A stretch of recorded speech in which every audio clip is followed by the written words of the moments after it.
Niners!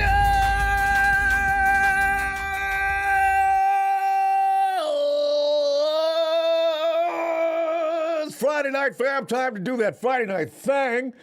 We come in here and get all pumped up because we know we got this, fam. 4-4.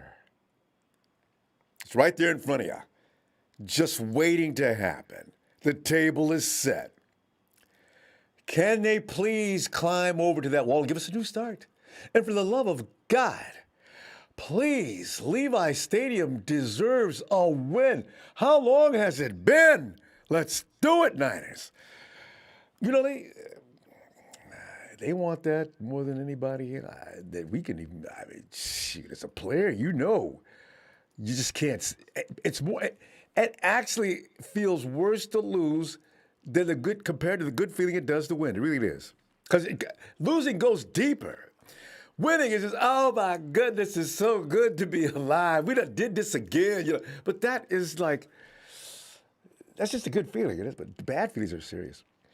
Oh, hey, shout out to East Coast. I know what you're saying. Ronbo, man, can you please, before midnight, I know. I've been promising this all year. I'll get better. I promise. Okay. Anyway. Hey, fam, we got questionable stars health status, so the Niners versus Cards is shaping up to be a mystery, actually. Deebo has become essential to the Niners' success right along with Elijah Mitchell, right? Ain't nobody going to argue that. They have been the catalyst for everything good that's been going on with the 49ers lately. With as many players as we got missing, Deebo and Elijah, they make it all work because, you know, you have to have them set the table and everybody else just follows suit. So their status for Sunday is listed as questionable at this Friday before Sunday kickoff hour. AZ has a long list of players on their injury list as well, including a couple of their biggest stars in Kyler Murray and DeAndre Hopkins. So we'll be taking your phone calls and recording your prediction for the Week 9 rematch, 49ers. Niners versus Cards, baby. Well, let's do a brief preview, though. Oh, and by the way, and we just got through talking about OBJ just the other day, right? Yeah. So Coach Shanahan had to try to answer in a non-incriminating fashion today when asked about the team's interest in Mrs. Odell Beckham Jr.'s mama. That made sense? Mrs. Beckham's baby boy. I have no idea how I came up with that. Shanahan said, quote, yeah, everyone's big fans of his. I don't know anyone that's not, unquote. See, that's the way you say, yeah, I like him, but you didn't say anything really other than what you think about everybody else's opinion about one OBJ. The 49ers have been interested in Beckham prior to his release from the Cleveland Browns, and you know this. They were also in the mix when the Giants traded him to the Browns to begin with before the 2019 draft. Made everybody mad. So you and I both know John and Kyle are having extensive conversations about this. They're weighing the pros and cons. They're seeing what impact it would have on the financial situation they've got going on right now. There's a lot of conversation. Don't you believe for 1 minute, because that's what they do. Anybody that's available that's got star status, John and Kyle are right up in there. They don't always come out with anything more than just, hey, yo, yeah, no, I know you expected me. Well, listen, let me ask you, what's going on with that? It turns out, you're $7 million. They're going to set you back 7.2 mil. I'll leave you with that, on that, because if I had to bet on this, I'd say no way. But I would be delighted. It would actually. Well, you know, that's a subject for another day. Because you know what? If he gets on the team now, what does it do to the roster? And what do you have to do? Because what happened in Cleveland seems he tried to force feed Odell Beckham Jr., and that caused more of a rift because they look a lot better after he left, didn't they? And that doesn't make any sense. Of course, you need to know how to use him, though. See, those coaches don't know how to offensively plan and use and utilize people like Kyle. I don't say, Rumble, man, don't even start talking about Kyle being no genius. I didn't say that. I just said when it comes to X's and O's and putting players in position to make plays, because remember one thing, and I've always said this, Kyle can tell people what to do, but if they go out there and they screw it up, I don't know if that's on Kyle. Okay, I'm not trying to argue. I'm just saying. Because I know how you love to argue, boy. Especially with Twitter people. Don't at me. Anyway, while the Cards work through some injury problems in Arizona, the Niners have some issues of their own that need to clear up before Sunday's matchup. Today's injury report didn't offer a lot of clarity on the status of Deebo or Elijah Mitchell, which was kind of frustrating, because I want to know that they're absolutely fine. In the real world, of course, you don't get these kind of things, right? Both players are officially listed as questionable. I don't want no questions. I want them out there, and I want them going full bore like they did last week. They were awesome.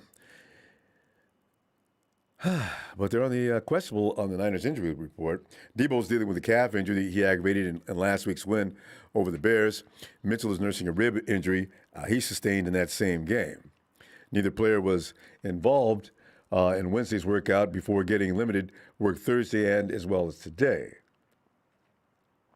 Coach Shanahan told reporters Samuel's calf is worse this week than it was last week, and I damn near passed out. I said, God, man. You know, because you got to be careful with Deebo. I mean, you don't let him strain something to the point where he's out for weeks. I'm thinking, wow, Ayuk's coming on. Let's lean on him this week. If you had it my way, Deebo would not be out there. If it's worse than last week, that means it's progressing. I need for it to go the other way.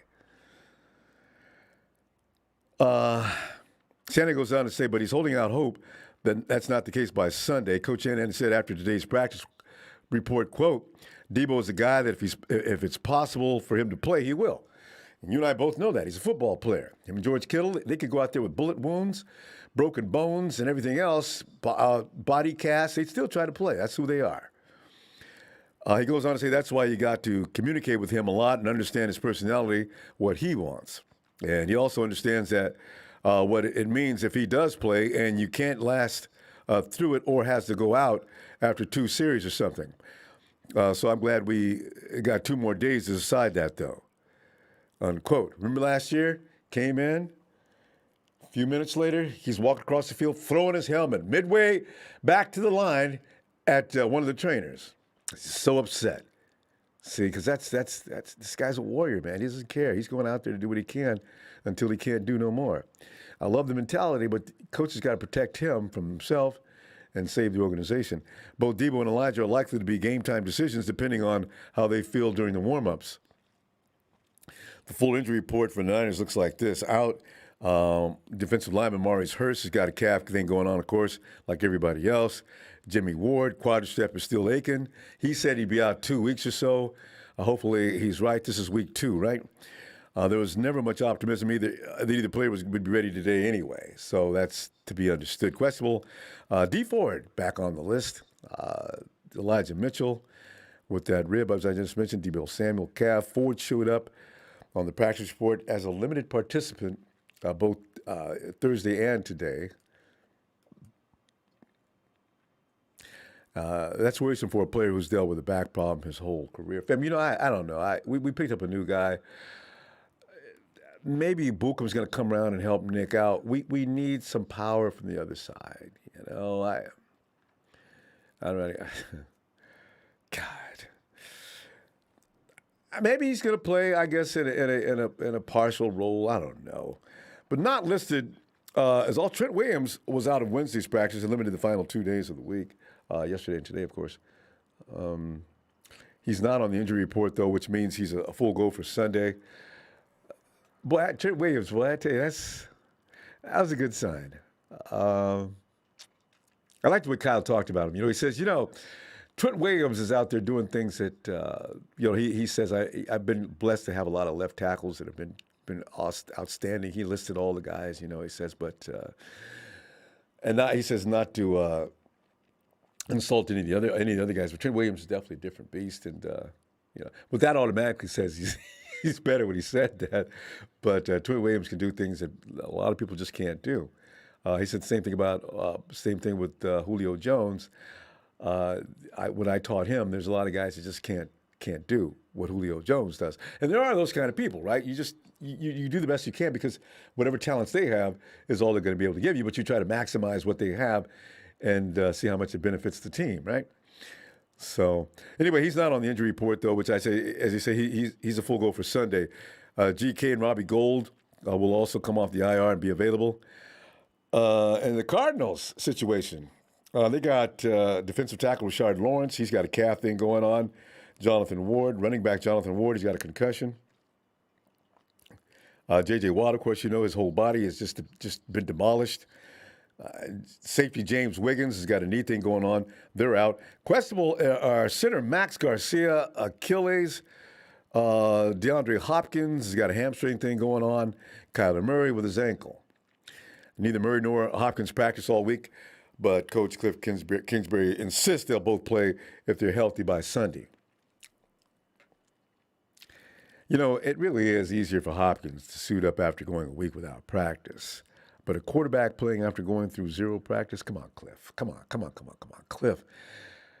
Bite the bullet, man. Just, stop trying to blow smoke. He's not playing. He's not playing, Cliff. You're going to have to run your offense without a quarterback that actually knows how to run it, aren't you? Cliff, you are in trouble. There's no two ways about it. So just man up and, you should have got another guy that could run around like teams have done that. You got to get a guy who runs around. Isn't RG3 out there available somewhere? We may get an answer earlier than Sunday, but Coach DeMeco Ryans has already stated the good guys have been preparing for Murray all week long. So if Colt McCoy, who is Murray's backup, and gets a start anyway, you don't have to tell Nick and guys what they need to do against Colt. He is not going to be able to run that offense the same way as Kyler does. All right. Fam, have you put this situation into enough perspective to draw a conclusion as to what you expect? That's what we want to know tonight as you give us your score. My only concern is how much work since the layoffs of both Kittle and Jeffrey Wilson will they be affected? See, because even if the team will have to do without Deebo and Elijah, you see where I'm going? See, GK and Wilson Jr. I got Wilson Jr. to fill some of that void. I don't know if Wilson Jr. is better than Elijah Mitchell. In fact, I'll go as far as to say he's not. But he will definitely pound that ball and get everybody all pumped. I love watching Wilson run. Oh, when he turns that corner and stuff. Only thing I can think of is a freight train coming down the track. Because you can see great arm action, knee, everything is coordinated. Look at him, boy. Whoa! I love to watch him run. So that's why I can't wait. They're going to get up to speed. Kyle Shanahan was hoping to get a couple more workouts in before he had to turn him loose. He's not going to rule out the possibility that Wilson Jr. will play. But if I'm Kyle, I go ahead. I go JaMychal Hasty as much as I can. If I can get Hasty hot, then I stay with him as much as I can and get Wilson Jr. a few reps in here and there. Don't overwork him today, Kyle. Don't do it, man. And then we may have something for him to go. If Wilson goes out there, it looks like Wilson. All right, give him the ball, baby. I just don't want him to get hurt. He's not in the shape he should be that I want him to be to go right now all out. So, and then you got Ayuk. He's looking like he's ready to roll after him and Kyle had that conversation. So, Jimmy's not going to be afraid to try to throw to him, I don't think. He wasn't afraid last week, When throwing guys open, you got to trust them. That's the bottom line in Kyle's offense. If you don't trust them, then you're going to end up with an INT. Everybody's going to point the light at you if you're Jimmy, and the team's not going to succeed. So, Ayuk, he looked ready last week. All right, let's see what we got here. I'm saying 3 TDs and a field goal, 24 points for the Niners. I'm thinking 2 TDs and a field goal. And if Colt McCoy plays, I'm going to take that down to 1 TD. Because they haven't been playing with him. And they don't know any other style besides what Kyler's been working with him, right? And our defense, I think they're ready to stop looking. I think they're ready to go. I got the Cards at 17 or, 10. One or the other. Because, they didn't do that well last time we played them in their house. And they had D-Hop and everybody else, right? A.J. Green's on COVID as well. All right, so 24-17 or 24-10. I'm going to go either way. All right. Matty out there in Bend, Oregon. Okie Niners says 27-17. Okie, that was going to be my score originally. I thought about that, Ellis, 22-10, Niners. Oh, yeah. Oh, yeah. And Eric, come on in. Hey, what's up, Ronbo? Hey, you know it's Friday night, Eric, man. We're getting crazy now, man. Because you can relax from Tuesday, Wednesday, Thursday, and then all of a sudden it's here we go. Eric, where you at, man? Where you at? What are you thinking? I'm thinking we're going to get a win. I don't know if you said this during your opening, but the Cardinals are also not going to have their assistant head coach, their running back coach, and their offensive line head coach. So they're out COVID? some coaches. Yeah, Don't all laugh, of them Ron. are out. They're not going to. It's Yeah, just they're evil. not going to attend the game either. Yeah, so Kingsbury is going to have to do a lot, and on top of that, you have to manage all the injuries.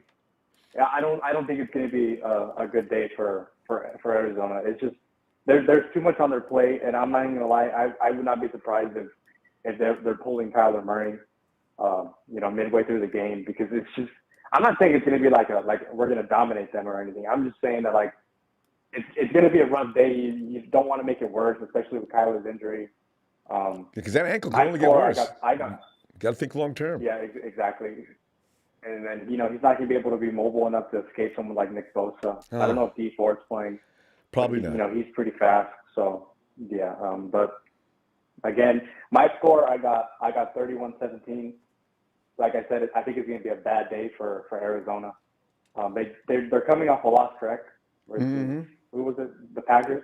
That was the Packers. Oh yeah, exactly. So again, I'm not saying that Arizona's a bad team, but they're not. You could see a little decline right now. Yeah, they're still a really good team. They're just going through a little rough patch right now.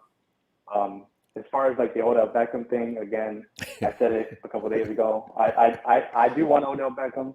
I just think he would make this offense a little bit more better. Obviously, Ayuk, Deebo, Odell, George Kittle, all on the same field along with Elijah Mitchell. That just that right there. It sounds impossible to stop. Now, obviously, it could be a pipe dream, and I understand that Seattle is. I don't know if they're right there trying to get them, but I think they are ahead of us. I believe. Oh, on they the pecking order? $7 million. Yeah, there's a long list in front of us. We're not around 12, 13. We're in double digits. So that's one reason I don't see it happening. I mean, if we were around number 4 or 5, I think the 49ers would owe it to the organization and everybody else to try to get him. But I don't see him being there. And then I wonder how much interest they have. I'm sorry, go ahead. Yeah, and I understand that Seattle does have the cap space to sign someone like Odell. Really? Especially, yeah, they do have the cap space. And I heard they were interested, along with the Saints, us. I think it was another team. I know the Saints are involved. Again, yeah, but I believe I know Seattle has the cap space, and I heard they were interested. And honestly, I would not be surprised if they do get them, because it's the NFC West. You always see these types of things happening. Any talent you can get, exactly. And Eric, literally any superstar out there. And Eric, look out for the Rams. The Rams will come out of nowhere, and suddenly you'll see OBJ putting on a Rams uniform. And that's when I'm going to really lose it. And everybody should start going and investigating what is going on in L.A. How is it possible that they've got enough money for every damn body that the Tampa Bay Bucks can't sign? That's amazing. I know. But like I said, it is the NFC West. I would not be surprised if he is in Seattle. But what's kind of pissing me off, and because I think we could use someone like Odell Beckham, but it's really just because we don't really have a third guy. And right now, Jalen Hurd has not been heard of. Oh, look, I see what you did there. Practice. Yeah, it's come on, Seattle has Tyler Lockett and DK, and we're sitting here with Jalen Hurd somewhere. He's somewhere. I don't know if he's camping out on the roof. I don't know where this guy's at. They won't even talk about him. Talk about him, Eric. They don't even mention his name. I would rather have Odell Beckham than Jalen Hurd right now. I think anyone would. So yeah. Bring him over here. Get rid of Jalen Hurd. I don't know where that guy's at. I would have expected him to at least get a couple snaps by now. I still don't know where he's at. So just get rid of him. Bring Odell Beckham in. I don't really care. But I just feel like he can. it's just too much weaponry. Like I said this during the offseason too. When you bring in someone like that, a top tier receiver, it's added weaponry, and that's why someone like Tampa Bay and the Chiefs are always winning. Obviously, the Chiefs are garbage right now, but their offense can always, they can, yeah. It is pretty funny. I'm not gonna lie. They figured out how to. They're covered too. Just do whatever you can. You take Tyreek Hill out of the equation, and all of a sudden the Chiefs become pedestrian. I love it. That's all it took. God. And I just saw on social media that Chiefs fans have already started a petition to get Mahomes benched. That is, I don't understand that. Somebody said, what's that? The Honey Badger said, man, Chiefs fans by far are the worst fan base in the world. And then he had to walk it back and apologize because the fans must have went after him, threatened his dog and everything else, I guess. Yeah. That's hilarious. I believe he's a free agent, too. He's going to be a free agent this year. Honey Badger? I would not be surprised if he ends up. Yeah, he's going to be a free agent. That's probably why I said it. And you know how bad he wanted to be a 49er when he first came into the league? Uh-oh! Don't start it. All right. Tell you what, fam, I'm going to look for you. So we got your score down here, and I'm going to tell you what, I'll see you Sunday, game time. All right? Good stuff as always, Eric. Bye, Ronbo. All right, looking forward. Oh, God. I love this feeling, it's uncomfortable, but it's like, it's something like when your mom told you, like you're 7, 8 years old, okay, well, we're going to go to the dentist. I'm going to take you out of school Friday. Mom, no, I need to go to school. Mom, no. Listen, don't be a man. You can do this. I hated the dentist office. As soon as I walked in, the smell would make me nuts. I turned into the wimpiest wimp you've ever seen in your life. That music playing, it was awful. The dentist smiling, hi, are you ready? No, why would I answer that question? Oh, I digress. We're talking football, but it's the same feeling. It's giddiness. Oh, it's time for a TNT. No, it's a tea and take is what it is. Tony! Hey! Aloha, Ronbo. Tony. Well, Tony, it's time to calm down. Are you okay? Yeah, I'm feeling pretty darn good. All in all, it's all in all a great day, and I think the Niners are poised to actually begin to play like the team that we thought they were going to be at the beginning of the season. I think that this week right now is a get right game. I think that looking ahead at the Cardinals, the main reason why the 49ers weren't able to beat the Cardinals last time was because J.J. Watt kept batting down Trey Lance's passes and stopping that run. And I think without J.J. Watt, with George Kittle and potentially maybe even with Jeff Wilson Jr., he was not there either. We're going to be don't forget the turnovers. Didn't we have a couple of ridiculous turnovers from our defense? Was that the week that what's his name was trying to pick the ball up and run? You know what? I for whatever the reason, I'm not exactly remembering it that exact way. I will say that I could have sworn we turned that ball. I could have the wrong game, but go ahead. I know we are not doing great in terms of turnover ratio. Like we're towards the bottom half of the league. Actually, towards the bottom third of the league. Third from the bottom in turnover ratio, which needs to be something that'll change. But all in all, I am liking the way that this is setting up. The Niners, as far as a team, right now their backs are kind of to the wall. If they lose. It'd be doubtful that there are any playoff situations, but we're getting back all the players that we need back, and they're at critical positions. I mean, really, George Kittle being in this game, along with Kyle Juszczyk and Trent Williams, regardless of it, if Elijah Mitchell plays, we're going to have a good running attack. If we activate Jeff Wilson, we're going to have two strong running backs. The way I'm seeing this right now, we are going to run all over these Cardinals. And if Kyler Murray doesn't play, if DeAndre Hopkins doesn't play, this is going to be a game. I feel like it feels like a really, really good game for the 49ers coming up. And if Kyler Murray does play, I still think we'll be able to win because I think he'll be a little bit hobbled. The defense really did a good job against him last time, containing him. And I mean, at the end of the day, we lost that game by less than one score. Yeah, like as it stands right now, I am just excited. So I want to give a score prediction. I want to give two, actually, because if Kyler Murray plays, it does change the score. So if Kyler Murray plays, the San Francisco 49ers are going to win 24-16. If Kyler Murray does not play, The 49ers are going to beat Colt McCoy and the Arizona Cardinals by, I'm going to say, 31-10. So that makes sense. That makes nothing but sense. You know? Yeah. Something I like else it. too. I also think that the Niners are going to have a really epic day rushing. I think over 200 yards rushing with the offensive line at full strength in a groove finally with George Kittle and with Kyle Juszczyk. And if it's Mitchell, if it's Wilson, if it's Sermon, if it's Hasty, there are going to be running lanes, and we're going to just bowl them over. And I am concerned a little bit about Deebo being hurt. And if anything, if he is hurt, because of the fact that we have Kittle coming back this week, I think we can afford to actually rest Deebo this week. We're on the same page there. Yeah. So if Deebo, if he is hurt, we should give him the week to rest. But he's having an excellent season. We do not need him aggravating an injury and being done for the season. So if this would be the week to rest him with Kittle coming back. My fantasy team won't like that very much, but I'll tell you what. Like, I care about real football more than fantasy football. What do you think of all that, Ronbo? I think it's, we were on the same page. And you know how brilliant minds think alike, Tony. I'm telling you right now, I thought about that same thing. If I got George and I got Wilson Jr. in, I can actually let Elijah, because Elijah, I think he's going to be one of those guys that he's going to have little nagging injuries all the time, right? And so you don't want to put him out there in situations where you're going to prolong these injuries. And I agree. Let's not push it.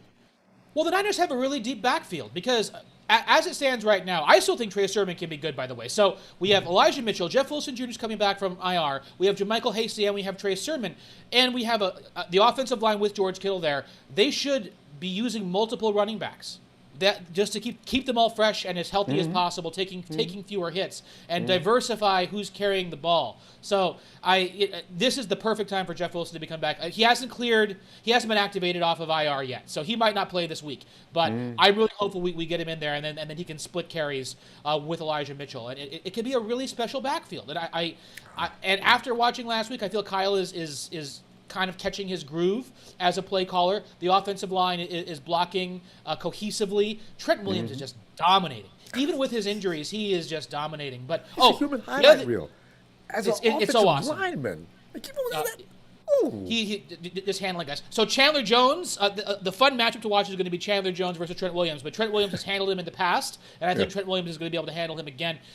One other thing, we're talking a lot about Odell Beckham today. I would be fine if the 49ers were to pick up Odell Beckham, but not for a whole heck of a lot of money. Do not claim him on waivers. We don't have the cap space to do that anyway. And then it would always be awesome to see a team that would have three wide receivers, Deebo, Odell, and Ayuk. But I don't like his attitude.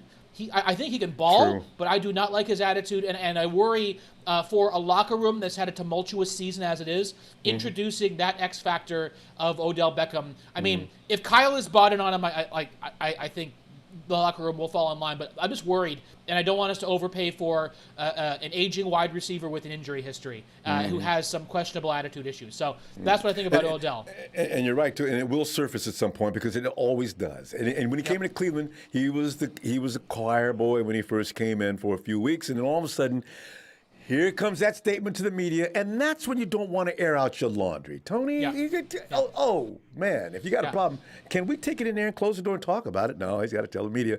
So now it gets nasty and starts to fester. Yeah. Exactly. So. But we'll see what happens. Maybe he'll have instant chemistry with Jimmy G should we sign him. But again, you alluded to it earlier. If you're Odell, with the attitude he has, he probably wants to go sign with the Packers or with Los Angeles or a team with heck, he might want to sign with the darn Cardinals. So we'll see how this all shakes out. But he seems to me to be a me first player, and he's going to go for money, and he's going to look at a team that he thinks is more poised for a Super Bowl run, because at this point in his career, I think that's really what he cares about is money in the Super Bowl. So, and I'm not sure if he's going to see the 49ers as that, but it'd be nice to have him, but not for too much money. You mentioned that one thing I could piggyback on really quickly, because the thing is, if he's not going to be the star, and that kind of was the case when he got together with his buddy over in Cleveland, I think he is so self-centered that I need a certain amount of touches. I'm OBJ. I really, as weird as that is, and none of else can actually conceive of ever thinking like that, I think he does. Yeah. Again, the attitude issue. The only upside I could see is when the Niners got Emmanuel Sanders 2 years ago, the offense really took off, and he had instant chemistry with Jimmy Garoppolo because he was that legitimate pro receiver. But Emmanuel Sanders also brought in a professionalism, increasing making the wide receiver room come together. Really important for Deebo Samuel's growth overall, and I don't see Odell as being that locker room presence that Emmanuel Sanders was. But, I mean, we don't know what's in the cards. We don't know anything. We got to wait till Monday anyway, Tony. Yep. But I'm going to see you Sunday, Tony. Have a great night. Sounds great, Ronbo. Aloha. Your score. I forgot. He just gave us a score. Gave you 2. I know. I don't know what happened over here. Okay. Tony said 31 to you're 31 for 1, right? 31 to 10 if Colt McCoy is the starter. Yeah, if Kyler is there, it's going to be 28 to 16. Mm-hmm. And if Tyler's not there, you get up to No. Yeah, if Kyler's not there, it's going to be 31 to 10. All right. There you go. We got 28-16, 31 to 10. All right, Tony. I will look forward to your scores coming to fruition. Aloha, Tony. And also, I see there, Geezer says, I want Niners start Trey Sermon for the OSU in my blood. As a Titans fan, that game will be great. Trey Sermon, it would be a good time to see what he's got. Because don't bench him every week, Kyle. God, sometimes you go too far with that. Give him some burn, all right? Hey, Marion. What's up, Ronbo? Hey, Marion, man, we're just sitting around here getting ready for this game and feeling good about our chances. Levi's, and it's not our fault the Cardinals got people hurt. We get people hurt all the time. Nobody feels sorry for us. And keeping that all in mind, Marion, what do you think? Oh, Karen Esquivel, I see you. Hi, Karen. What do you think about what's about to happen here when you consider everything? Well, for one, I'm feeling good. Still feeling good from Sunday. Best game I enjoyed all year. I'm feeling good this week a little bit. I can say this, though. I was just, while you was doing your thing, taking calls and stuff, I was looking at the passing yards. We 27th in the league. Oh, that's bad. You do know. Yeah. You know I thought it was but 28. However, that's 27. I just counted. Well, maybe after the game yesterday, I have. But I didn't realize that he was number 2 against the pass. See, Really we read the me. same report, and I damn near passed out. I said, wait a minute. Every time we look up, they're rolling down the field. I want to see what everybody else looks like then. I had to God. Brother, I had to literally look at it 1,000 times, make sure I wasn't tripping. You know what I'm saying? Because I'm like, the way we have looked as of late, I couldn't believe we was that high against the pass. But how everything is looking, I really think it's gonna be a tight game. One of those, because it's a division opponent. I know they know we do, and we know what they go do. I know. Exactly. Even with Colt McCoy, I believe that's their starter, if I'm not mistaken. The Cardinals still have a good defense. You know what I'm saying? So, and their defense is actually sits against the pass. So, it's bad enough. We haven't been pushing the ball downfield. We did on Sunday, but if Cal attacks the defense, we'll be all right the rest of the season. Marion, did you see in that stat how good are they against the run? The Cardinals? Yeah, I didn't. I glanced at it, but I can't remember. I forgot about the one who passed. I knew about that. Yeah, they put a rough against the run. They 21st against the run. Okay, see, that's all you double. If you're double digits against the run, the 49ers can hurt you because that's what they do best. Yeah, okay. Yeah, but it just seems like, well, you know what? The first could be game, Elijah Kyle Mitchell was too. doing dumb stuff. I'm sorry, say again. Well, you're right. We was out with Mitchell, and then Mitchell and Kyle were doing dumb dumb play calling. But maybe he has matured since then. We don't know. But if he attacks the Cardinals defense, we'll be all right. Because, you and I knew that J.J. Watt wasn't going to last anyway. I'm surprised he lasted that. It's no telling how long he was playing with how many injuries. This last one just was the nail in the coffin. But he's probably been playing with something hurt all year. That's what, man, it's He amazing. always hurt. I mean, he's been getting free money since he's been in the league. So I'm surprised he lasted this long. Normally he'll play about 2 good games and he hurt the third. But he's amassed stats that dwarf everybody else, and that's what's amazing about him. So Well, that don't mean nothing when you're on the sideline. So I ain't worried about it. Yeah. He ain't on my team. I ain't worried about it. But I think it's going to be a tight game, 23-20. I think we're going to get the upset with Garoppolo. And wait. Is it an upset? Are we the dog in this? We are still the underdog, regardless. What? Oh, okay. No matter what, we're the underdog. I mean, look, the Cardinals 7-1. Yeah. You know what I'm saying? That's not by mistake. Yeah. You know what I mean? So, and they could have been 8-0 had Green. AJ Green turned around. AJ Green would have paid attention to where the ball was. So, AJ, I'm going for the upset, dude. Yeah. Going for the upset. 4-4. I'm going for it, baby. All and right. you know what? You might be right. You might be right. You say you're gonna give it for the team. You might be right. I hope you're right. Yeah, no, I can't. It's too early. It's week 9. Now this is really actually the last chance. 49ers cannot lose this game because if they do, they are definitely mathematically in trouble. Huge trouble. Well, we can't lose nothing else. We got to win next week. We got to that, you know what I mean? But can't stay at 5. Yeah. Got to get over 500. But the thing is, Kyle kind of has his way with McVay. So we'll cross that bridge when we get there. Oh, yeah, Let's get the 4-4, one game at a time. I forgot about that. So, hey, Marion, look, it's like this. As long as K'Wan Williams is playing, we got a chance. Because that just – Stafford and Cooper Kupp, they got something going this year. Oh, my God. Now, K'Wan could go in there and just ruin that party. He can, but, again – we have all – Matt Stafford never beat the 49ers. Let's start there, okay? Let's start there. So we'll cross that bridge and get there. 4-4, 20-23. I like the upset. See you on Sunday night. All right. Looking forward to it, fam. Feeling good. All right, man. Have a great night. All right. Yep. Oh, yeah.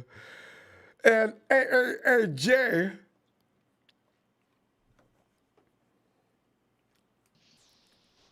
Ronbo. Hello. Jay. Well, Jay, here we are. What's again, sitting in this nervous Friday and wondering if we'll be okay. And today they say Deebo and Elijah Mitchell are questionable. Wow, what is the question? One of them's got a calf problem. The other one's got a sore rib. Yeah. Those two dudes by themselves can damn near whoop a team. You know what I mean? So, but we got George coming back, but him and both, as you know, Wilson, they've been out for a long time. How are they going to look? That scared me to death. All right, but take it away, Jay. Let me stop. Honestly, we should let Deebo rest for the Rams game because he's going to be, if he plays this game, he's going to be playing through a calf injury, and, that could get worse, and, he could be out for what? Weeks 2-3 or weeks. maybe the whole season. Oh, because calf injuries can get bad. Yeah. So I don't want him. I just want him to rest because I don't want to risk it. Because we do have to face the Rams next week, and I feel like they're more of a challenge than the Cardinals right now because the Cardinals are beat up right now. So Jay, what about run him out there for maybe a half a quarter if he survives that, and it looks like you can carry the load, and we're gonna be okay. Do you make Deebo sit down immediately? I would. I'll play him for a little bit, just to see what, just a heat test. Yeah, just to see. Just to see. But I don't want to play him the whole time. So but the dude is the one who gets the offense started. When Deebo starts, everybody starts. Yeah, but Yeah, he is, 60% of our offense or 70, I don't know. So, but, Jimmy said spread the ball out to everyone because, don't want to get Deebo hurt right now. What's it Fully called? agree. And this is the week.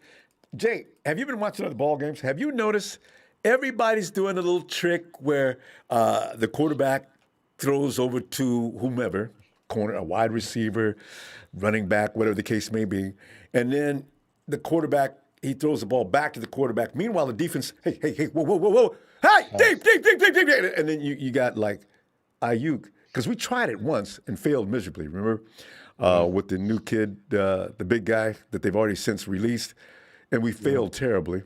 So but I'm That was watching against the teams do Eagles, that, right? and I keep saying, "Oh, why does that? Why does that work for everybody else? We ought to try that." It's all in how it develops. So I want to see Kyle do something like he did last year or the year before last, when we played against the Saints, and Emmanuel Sanders, unbeknownst to most of us, could throw the ball downfield to Mostert, was down there laughing and waiting for the ball, and walked on into the end zone, almost laid down in front of the end zone line to wait for him to catch up. Look at that! Wow! So we'll see. I want to see the flea flicker. I want to see Oh, that too.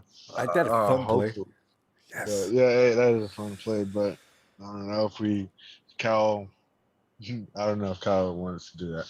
But The X's and O's have to be executed perfectly, or otherwise, yeah, because you got to get the defense going the wrong way, and it takes them a while. And you put them in catch-up mode. That's how that play works when it does work. And we do a lot of misdirection stuff like that, which is exactly the same principle, but the X's and O's are going a little different direction. But you've got to get the defense confused, and we used to be able to do that. yeah, we used to. The Cardinals defense, aren't they ranked like top 5 or something? I seem to have heard that, Top but 5. not. What's really funny if they're like not good against the run, I don't know how they got such a high ranking, but they're top 10. You're right. Yeah, they're in the top 10. I hope let's just pump the brakes, because we don't know if Kyle's gonna stick to the run game. Against the Bears, that was Shocking. the first time we actually stick to a run game, and we did pretty good. So hopefully Well, this we game started out we actually passing, which was surprising to me. Remember, yeah. first play from scrimmage, Jimmy's passing. I think, oh, well, that's a different start. Maybe he's trying to confuse the Bears. Tabor is coaching today, so maybe he thought he could fool him. He won't try to fool Kingsbury. We should. Kingsbury's an idiot. I heard the what's it called, the backup quarterback of the Cardinals. Yeah. Have you seen his record or Colt what? McCoy? Yeah, No. What is it? he's like, as a backup, he has 20 wins and 5 losses, and he has like 60 touchdowns and 20 interceptions. I'm pretty sure. I do know he beat the. Hey, Texas boy, I do know he beat the Dallas Cowboys on a Monday night affair, as I remember. I couldn't stop laughing. That's been a while back, though. So he's not awful. The 49ers are going to have to play him, though, and you got to get him down. You got to sack him. Get him, because you know how that offense is. Kingsbury's not going to change his offense because McCoy's in there. It's still going to be an air raid situation out there. Yeah. So What's it called? I think we signed the Jackson guy or something. We signed him like 2 minutes ago. what? Deshaun? What? Yep. Deshaun Jackson. What? Is that what you said? Hello. Jay, wait. Did you just? I'm just kidding. I knew you were messing with me. Jay, we ran out of time while we're having fun here. Yeah, okay. Hey, I was just Jay, kidding about that. you ain't right, man. Colt McCoy guy. I was just kidding about it. Okay, wait. Okay. Jay, Ronbo, your score. I forgot. We got to get your score, though. What? Yeah. God, you're Look, wrong. I That's think bad. we It's the should second win, time you but got me. what's it called? We should win, but what's it called? We don't win at home, but I expect us to win. We're not gonna blow them out. because we haven't blown a team out since week 1. So let me see. 20. I feel like 24-17 probably. Yeah, We I think win. we're all kind of the same, around the same area. All right. Yeah. All right, Jay. Boy, I tell you, man, you gotta stop What's doing up? me, man. Come on, man. You can get me all worked up, man. God, that's cold. Nah. All Yeah, right. we're good. All right. You have a good day, Ronbo. Oh, wait a minute. Production still didn't hear that somehow. You said 24-17, right? Yeah, 24-17. All right. Thanks, Jay. All right. See you Sunday. Yeah, you too. Bye, Ronbo. And Eddie Alumo, is that Alumo? Eddie said Peyton Manning as new OC. I wonder if Peyton Manning, because he was his own OC when he was playing, actually. Interesting, Eddie. That is interesting. But Peyton would be patient with Kyle, unless you're going to hire him as your head coach. I wonder if he'd be interested. Hey, Casey. What's shaking, Ronbo? Casey, man, I just want to reinform you that Robbie Gold is playing this weekend. Because I love the way you play with Robbie Gold. I literally was just thinking about that, Ronbo. I was like, well, it doesn't matter what happens this week because Robbie's gonna be okay.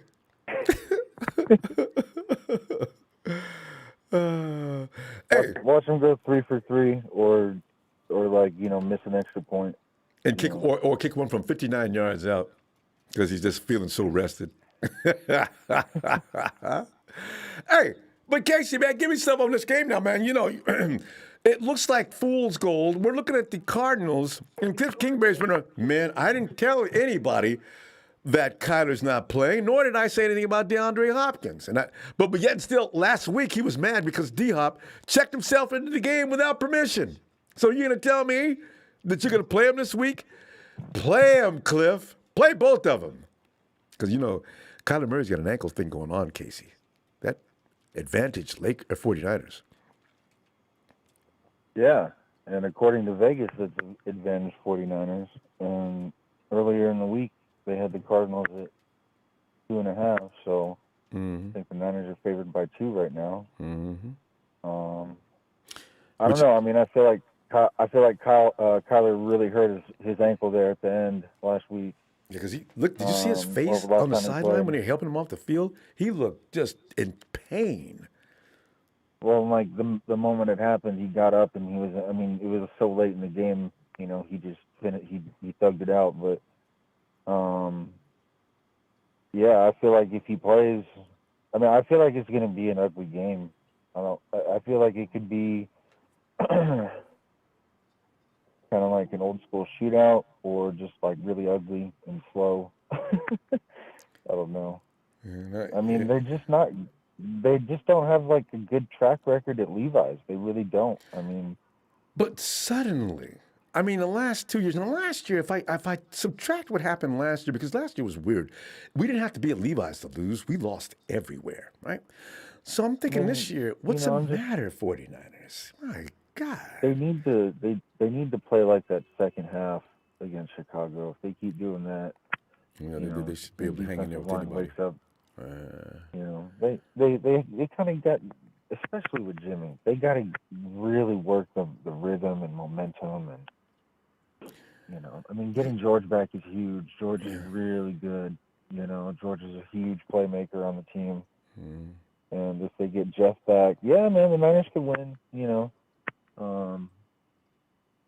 But you know what? I don't know. I feel like the offensive line last week. Right now. The offensive line was like award-winning too. That makes a lot of difference because we could run. Jimmy had a clean pocket most of the day. Those kind of things. You're probably going to win every time. Now, if that doesn't happen, now it's a contest. They just got to polish up everything. Those defensive penalties, just shooting themselves in the foot every week, man. You heard what D'Amico said about that, though, right? As far as his defense? No. Because somebody asked him about some of the things you were doing last week in practice. Was that due to the BPIs? Yeah, because he's embarrassed, right? We want to do anything we can, whatever it takes to improve. upon that situation. I was not happy with the BPIs, of course, but we're going to improve and get stronger in that. I'm laughing because I'm thinking, D'Amico, it might have been something you might have worked on a little earlier too, because that wide receiver run down the field as fast as he can and hit the break, and then watch that defensive man run right into him, and flag. That's God, Jesus Christ, that was awful. 15 yards? No, right from the point of it. God, come on, man, what are you guys doing the same thing over and over? So it looks bad on the coach when your players are playing like that. So they addressed it. So I guess that'll be fixed. Yeah, man, I heard they were running like drills to practice not doing penalties, and I'm just like, well, that's like, telling your class not to, that's just, well, of course they're not going to go out there and practice, like draping over the receivers and stuff. Like, come on, guys. But those are grown-ass men, You know what Casey? I love, Ronbo? And they've been playing for Ronbo, how long? you know what? Oh. You know what's a great barometer for the team is Nick Bosa's press conferences. Because every time he's at the podium, I can't stand it. I'm laughing my butt. I can't stop laughing. He's so. We got to go out there and execute. Yeah. And, so I'm ready. I feel good. And then he just goes Hulk on the field, and like you really kind of have to like just listen to Nick and his pace, because he doesn't say much, but it's just it's really great, Yeah. I mean, his whole way of speaking is just hilarious. There's no energy. I'm just up here because like they told me to come out here and talk to you guys. Imagine what Nick Bosa and Trent Baalke would be like at dinner. Trent, Nick, what did you say, Nick? I missed that last thing. Well, Trent, I'm not going to say it again. I think what we could do, I think we could do with a better GM, though, honestly. No, they're both stoners. You could tell. Joey's the same way. How are you guys both the same like that? Yeah, you can't smoke a bowl before every game, man, or before a press conference because you become inaudible. You know what I think goes into it too is that right before Nick showed up to the 49ers, there was that whole thing about the tweet and everything that he made about or his supporting, his allegiance, and then. Sherman was on the team, and Nick's a grown man. We all get stuck in our ways and whatnot. Mm-hmm. I think Nick's just playing it safe every time he goes up there. You think he's calculating? You think he's concerned about the things he says? Be careful. Maybe. No, I thought about that. I think people like Kyle are though, and I think it shows every time he goes up there because he's trying to win every sentence he says, and I think they get coached. To do body language stuff like keep their arms in the same place, and I just man. Casey, I gotta get your score though. We got what score you got for this game? You don't do scores, though, do you? Flow, Ronbo. Yeah, no. Man, my score for this game, Ronbo. Man. 22-21. 49. So we're gonna be like sweating bullets all the way to the end of the game. God, Casey. Yeah, it's gonna be a slow game, man. It's gonna be a long third quarter, and right. We gotta go, Case. I'll see you Sunday. Hopefully, you're not right. Hey, Ronbo, can I just tell you one more? Can I tell you one Case, more thing? We're way over time. Guys, we're way over time. Production probably cut you. All right. Hey, there's Sharon down at the machine shop. Hey, Ronbo. Sharon. Well, here we are, Sharon. That moment when we know exactly what's going to happen. Pull out your crystal ball. What do you think? Sharon, what's going to happen this Sunday? And give us your reasons why. Well, since I've been reading up on the Cardinals, and they got a lot of injuries, and Yes, they do. I don't think Kyler Murray's playing. I don't think DeAndre Hopkins is playing. So this is our advantage. I think we're going to win this one. We're going to take away with this one. And their quarterback, if he plays, I think it's going to be a blowout game. I think that we're going to get a chance to win the Cardinal game. We'll see him going out of the There's- game for the there- first there time. has to- stay away from the PIs and the penalties, and we got this game. But if we get PIs and penalties, forget about it. Sharon, I got a feeling Because, some of those you know, guys the getting those ref likes penalties. to cheat. But you know what? You get penalties on this week. You could be looking at a Yeah. very small future with the 49ers. I'm sure they've addressed that with all, Right. yeah, you know. Mm-hmm. So, But I think it's going to be a real good game. I think we're going to run all day on them, and if the backup quarterback plays again on the Cardinals, then it's going to be a crazy game. You know, we got Nick back, and not Nick, but we got George back, Wilson back. So, yeah. maybe. They haven't officially announced. Kittle's definitely playing, I'm pretty sure, but I don't know about Wilson Yeah. Jr. But, you know, if Elijah can't go, I think Wilson will play. You know As a what? I backup, wouldn't at be least. surprised if we see Wilson out there. I would not be surprised. Because he likes playing the Cardinals. Mhm. Texas boy, get up out the chat. Definitely that. Yeah, I'm telling you. So we got something going on there. And also, you figure if D-Hop isn't playing, now the 49ers really have a huge chance because he's the killer. He's the difference maker Yes, between both this teams. is And another thing about OBJ, I really don't think we need him because we don't got the room. But I don't like his attitude at all. Everybody's got a I don't problem with think that. Kyle will put up with his attitude, and I think he would be getting in trouble by Kyle and everybody. So, but if he can contain his attitude, fine, bring him over. He wanted to be a Niner before because he did tell Jimmy come get him. So hey. I would say, listen, you know, I we have have. no problem with it. But what would you tell him? He can play on the outside. Yeah, Sharon, though, what would you tell him? Contain your mouth. No, what's I'm going to say? What are some of the things, the ground rules? And I'd make him sign it too. Now, here's what I want you to know that I'm expecting from you. What would be number 1, 2, and 3 things you want from him? Consistency. Then to stay healthy. And attitude? Contain your attitude, definitely. Yeah. Because, Sharon, when you try to express to him, we try to work as a team unit here. We're kind of family, Odell. So if I'm not giving you 9 or 10 touches, and you know you need not worry about that, but if I'm not giving you the lion's share of all the touches on the day, there's no need for any reaction from you. If I ask you to block, that's not because I'm just using you to block. You got to block. We block. Right. All our You just got to receivers do block. what everybody else does. Yeah, you know. So I don't know. I don't know. I don't think they're going to pull the trigger, but if they do, I wouldn't be surprised. We're way down to the pecking order, far though. they ain't said a word. Yeah, there's a lot of teams ahead of us. I can't imagine them getting down past the 5th peck, you know? Nah, I don't think we really need them because we got a lot of talented guys that can do the job. I just don't see that we need them, though. I really don't. Yeah, well, yeah. See, I'm thinking that too. We just need to get better at what we're doing. It's If not we don't necessarily- have no room, and then if he's wanting a lot of money, then no, we pass. But if he can work with the cap space and the salary cap, then yeah, go for it. But I just don't see him as a Niner. I just don't see them bringing him over. He's owed $7.25 this year.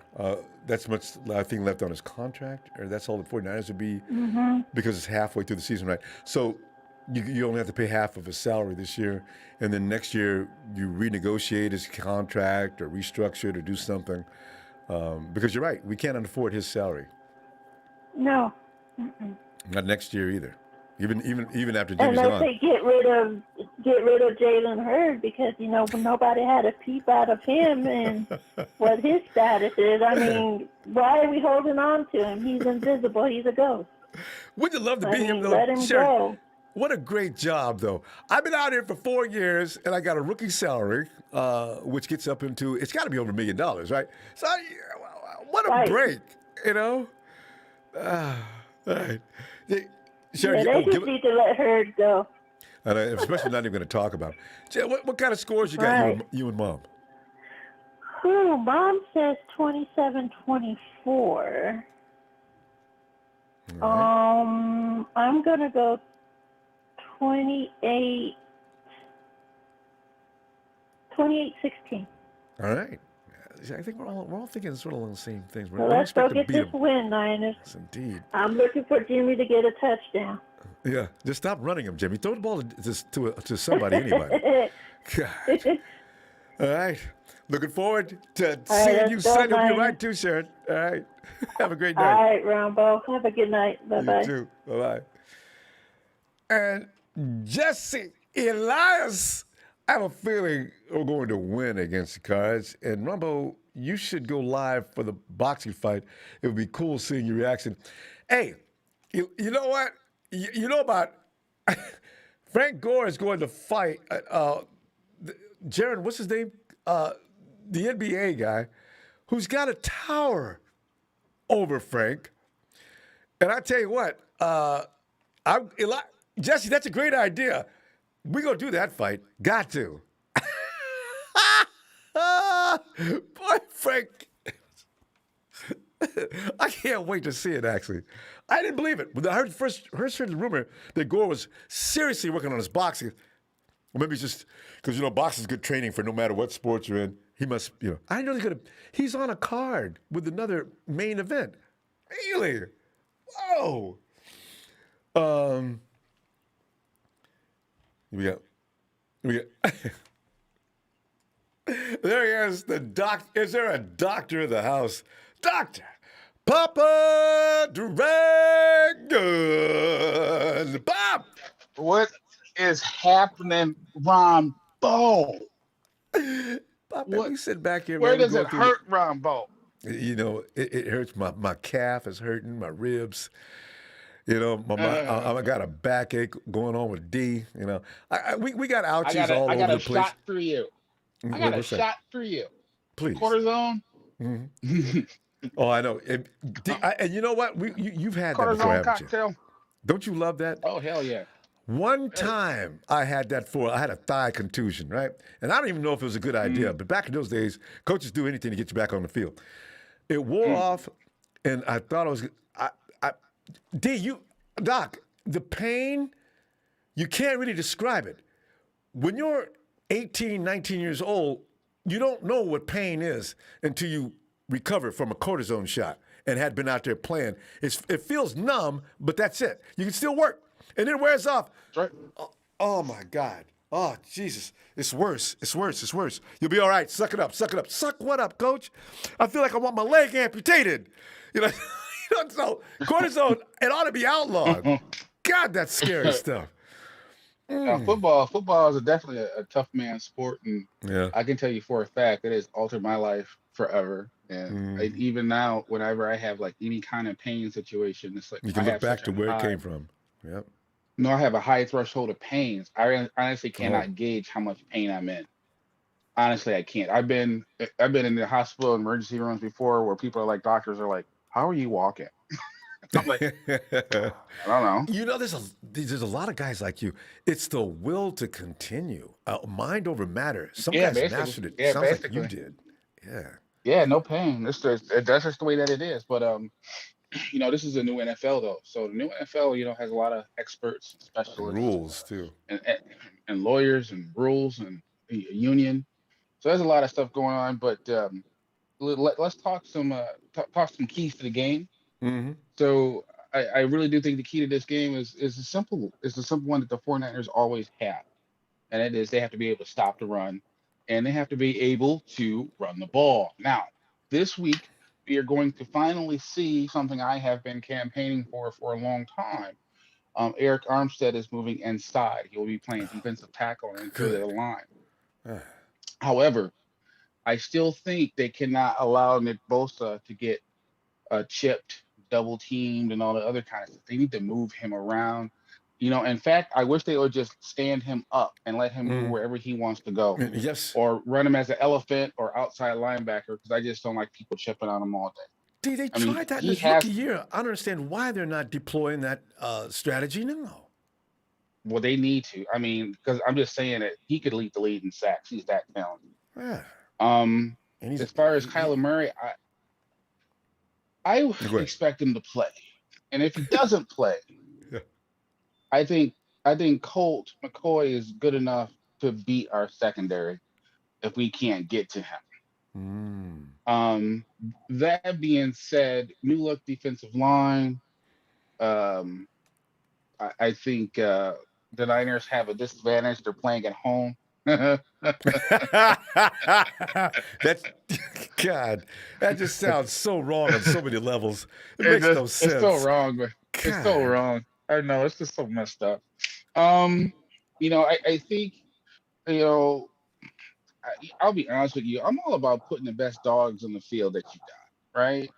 So I don't want to really get into the OBJ kind of stuff, but I will say this about OBJ: he draws double teams and he gets separation. Our wide receivers don't do that. So obviously, if he was to come in at some point and get acclimated, he will draw some attention, which should further open up the running game. True. But I don't see him doing it though, just because he just left that situation where it's a run first organization. I think he wants to go to a pass first play. So it'll be Rams or Cardinals. It'll be you're talking high end, Green Bay. It could be New Orleans, Kansas City Chiefs. Yeah, New Orleans lost their quarterback though. So I don't know how New Orleans would fit for him. Taysom's back though, right? He's not starting this week. He's not back. Oh, Trey Simeon. Simeon, yeah. Trey Seaman. Trevor whatever his Simeon. name is. Yeah. Yeah. So he's starting. So we'll see what happens. But getting back to the 49ers, I think that 49ers will win this game 17-16. 17 to what? That's my pick. 17-16.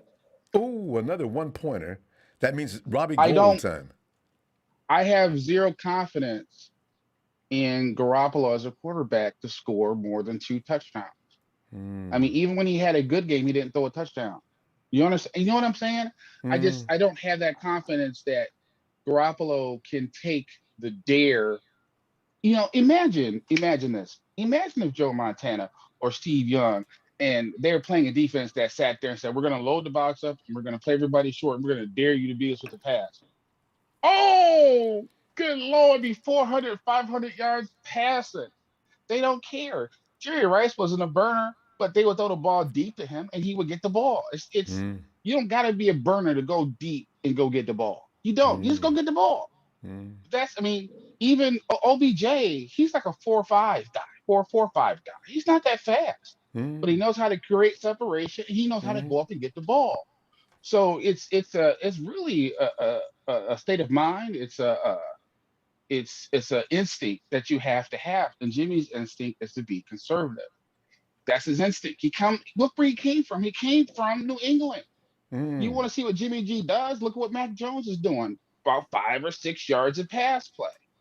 And and people are sitting there, he's having the Bucs rookie season. No, whatever.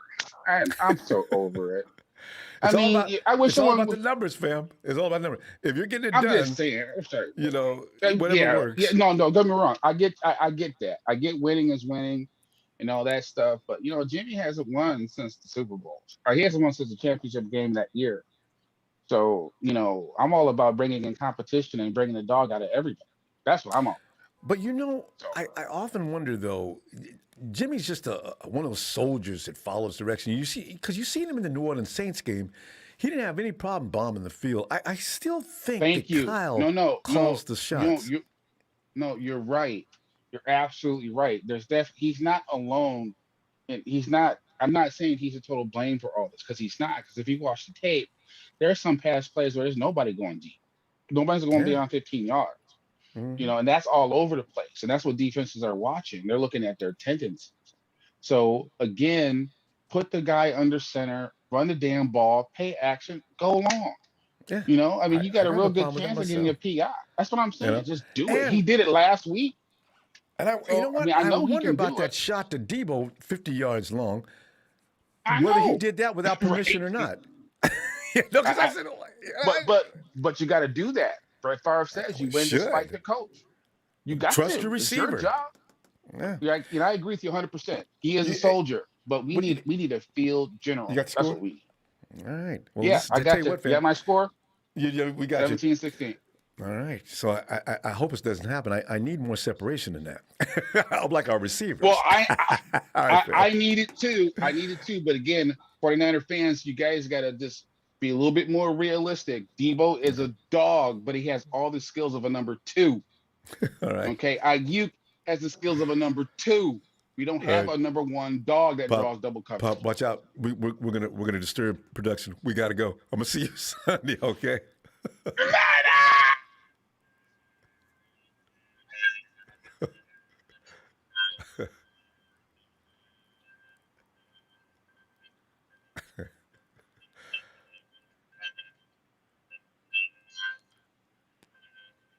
Throw him a rope. Here he comes. He'll climb back up out of that hole. Even Keyron Pettiford says, we should have never left Candlestick. You know, there's something to that. Is he still falling? Pop! Yeah, I'm good. I'm good. All right, you okay? All right, fam. I'm good. See you Sunday. Ready to rock. All right. All right. Set up production. All right. There is ice. Too cold. Ice.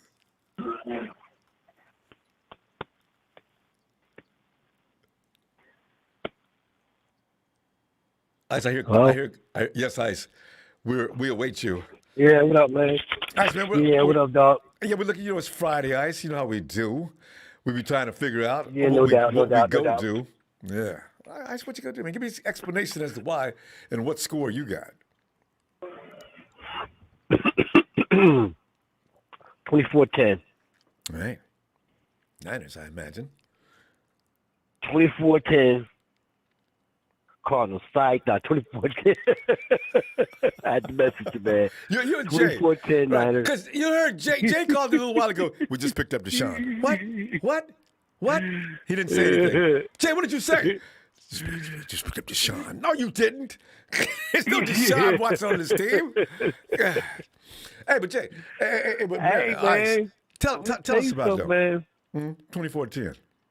Well, 24-10 because we're going in one direction and Cardinals is going in a different direction.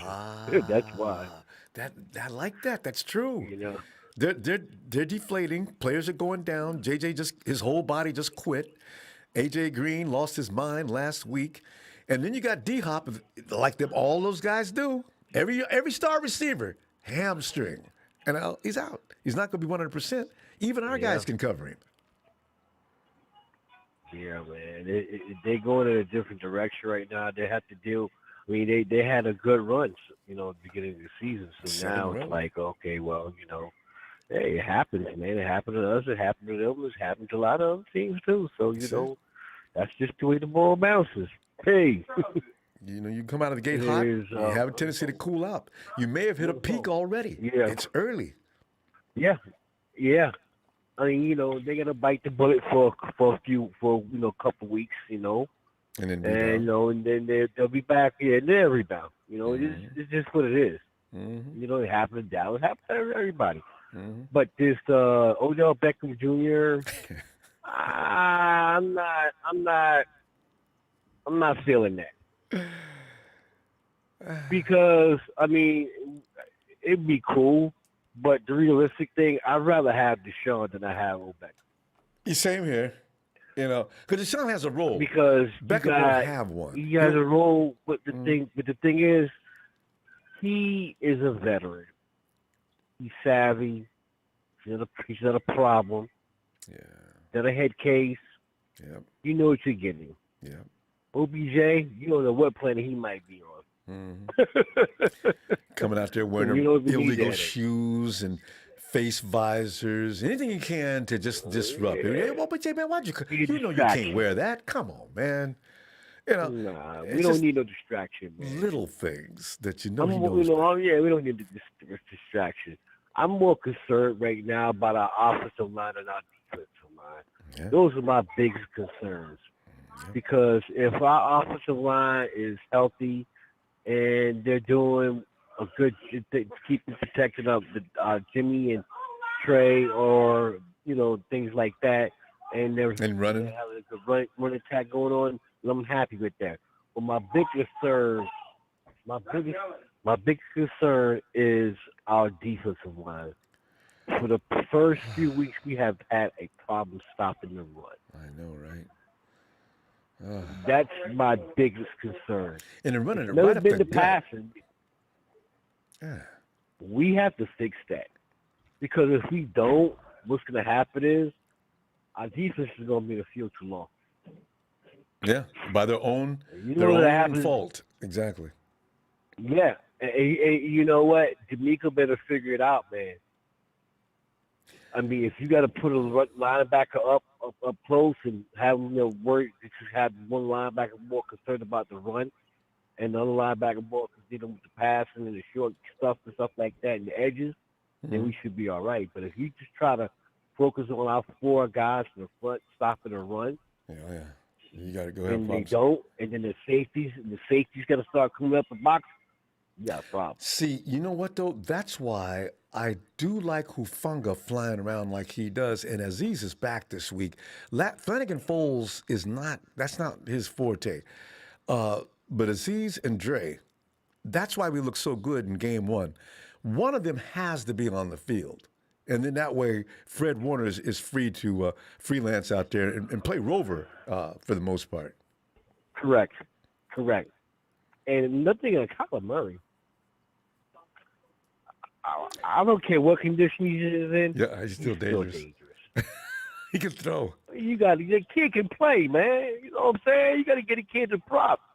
I'm gonna that other fan all day long, but the kid can ball, man. Let's keep it 100. Can't take that. We can't take talent away from talent. You know what I'm saying? It is what it is. You know, we just got to do better. It don't matter what. It don't matter what. You can have a bad will, but even though he has a bad will, that could be to me. You know, I look at injuries. You know how I look at injuries. Like a wounded injuries animal. To me, they get more dangerous, right? Yeah, and not only that, that's for the bookies. True. They do gauge. That's what it is. The gaps. They gauge. Yeah, that's true. That's for the bookies, man. That's the people that's betting. That's for the key people. You know, that's how the NFL's been. It's always been like that. It's a business too. You know. Here's the thing, though. You got a team that knows that team does have issues with personnel. I think they'll play with the same urgency as they played last week, because it would have been embarrassing to lose to Chicago, and it's got to be embarrassing to lose to a depleted Cardinals team. How embarrassing is that? Cardinals whoop y'all with half the stars out. You know. Oh my God. So, but see, you know what though? Our players. But no, I'm gonna get up the edges. But I'm gonna tell you something, dog. Our players on the defensive side of the ball and the offensive side of the ball have to be coached. If they coach them down, they're gonna play bad. If they coach them up, they're gonna play good. Oh, please be that the case. I just give me your score. I'm gonna look for you. I do. I agree fully too, because each and every week it seems like they get a different line of coaching. A different. Yeah, exactly. Who are we? Coaches, who are we? Score 24-10. Worst case scenario, 27-14. That's right. You said that right from the beginning. I just realized. All right. Yeah, 24-10 and 27-14. 27-14 as well. All right, Ice. Can I get a shout out for me, man? Before you go, man. Are you ready? Yes, sir.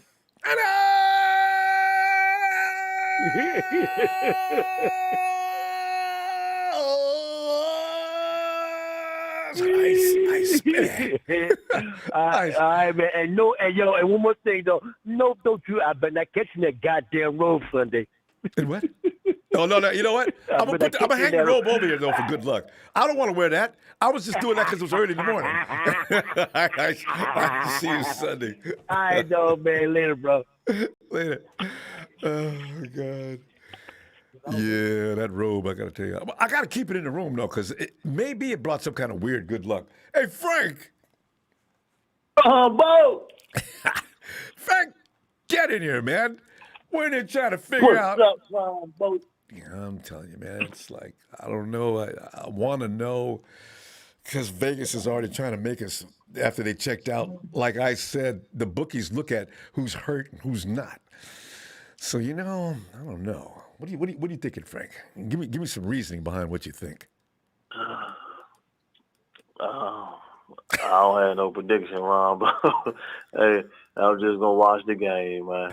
I'm not too excited. We beat the old bad Bears, Yeah. so Yeah. I'm just gonna watch the game, man. I'm just listening to all the callers, Yeah. and listen to everybody's point of view. So my point of view, man, we just just hopefully we can just come up with a W. So the only good thing I can say, Ronbo, what cut a hat Kyle Shanahan had on at the press conference.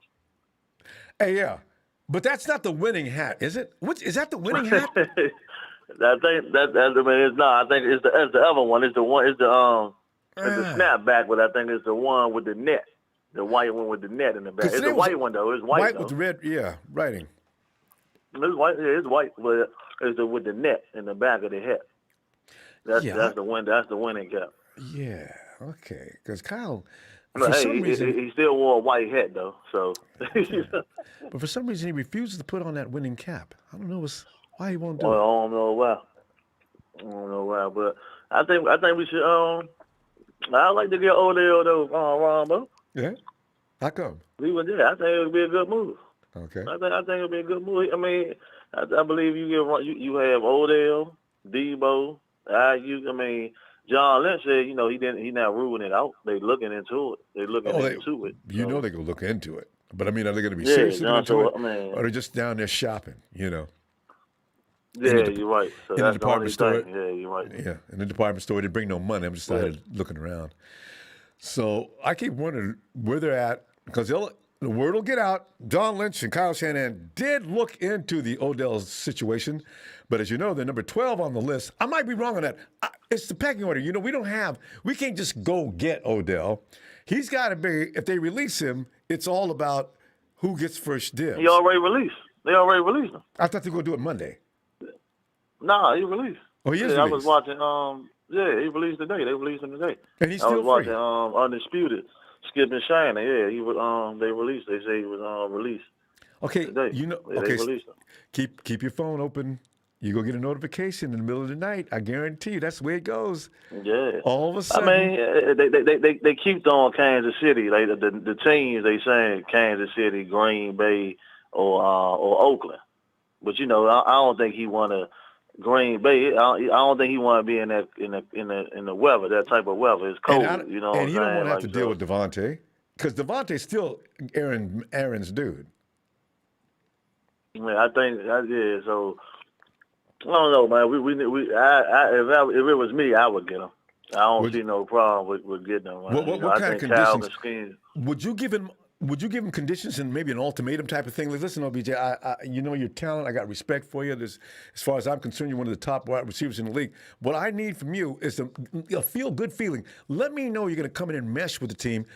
You're not going to be disrupted. I can see the OBJ. Coach, before you say it, I know my reputation precedes me, but I'm here to win. And that's what he's supposed to say. But a few minutes later, during the course of the game, can he maintain that discipline?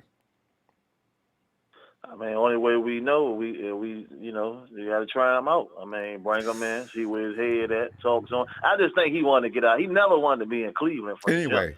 That's true. He never wanted to be in Cleveland. Yeah, so, whatever a team he goes to, I think he's going to have a whole, a whole new demeanor about perspective on it. Yeah. Everything going to be the old Odell like when he was with the Giants. So it might be even better. They had a good team in Cleveland, though.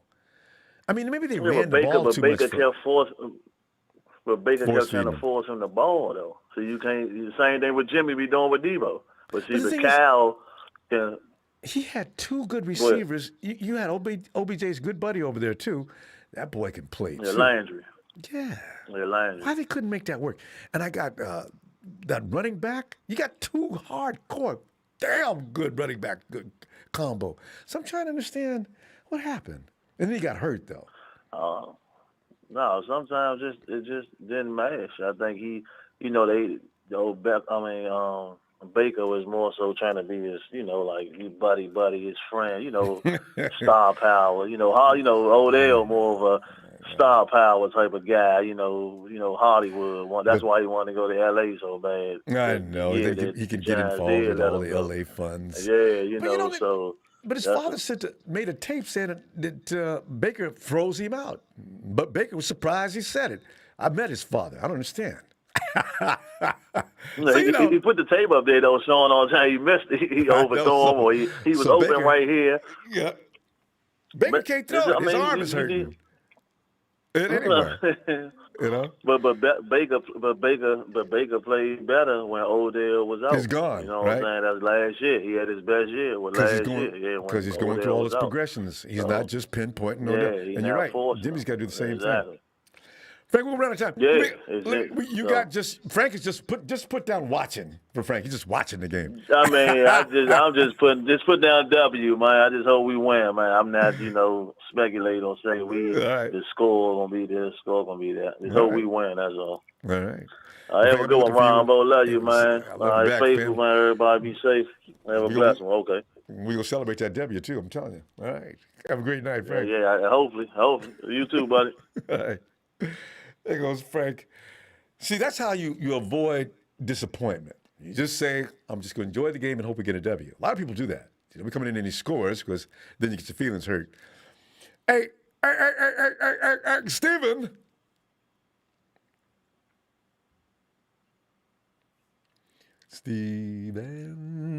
Yo, what's up, Ronbo? Steve, man, we're sitting here like we always do on Friday. And last week was the first week in a long time that we didn't get our feelings hurt come Monday morning, or should I say Sunday evening. So, Stephen, are you expecting a second day weekend of joy on this weekend?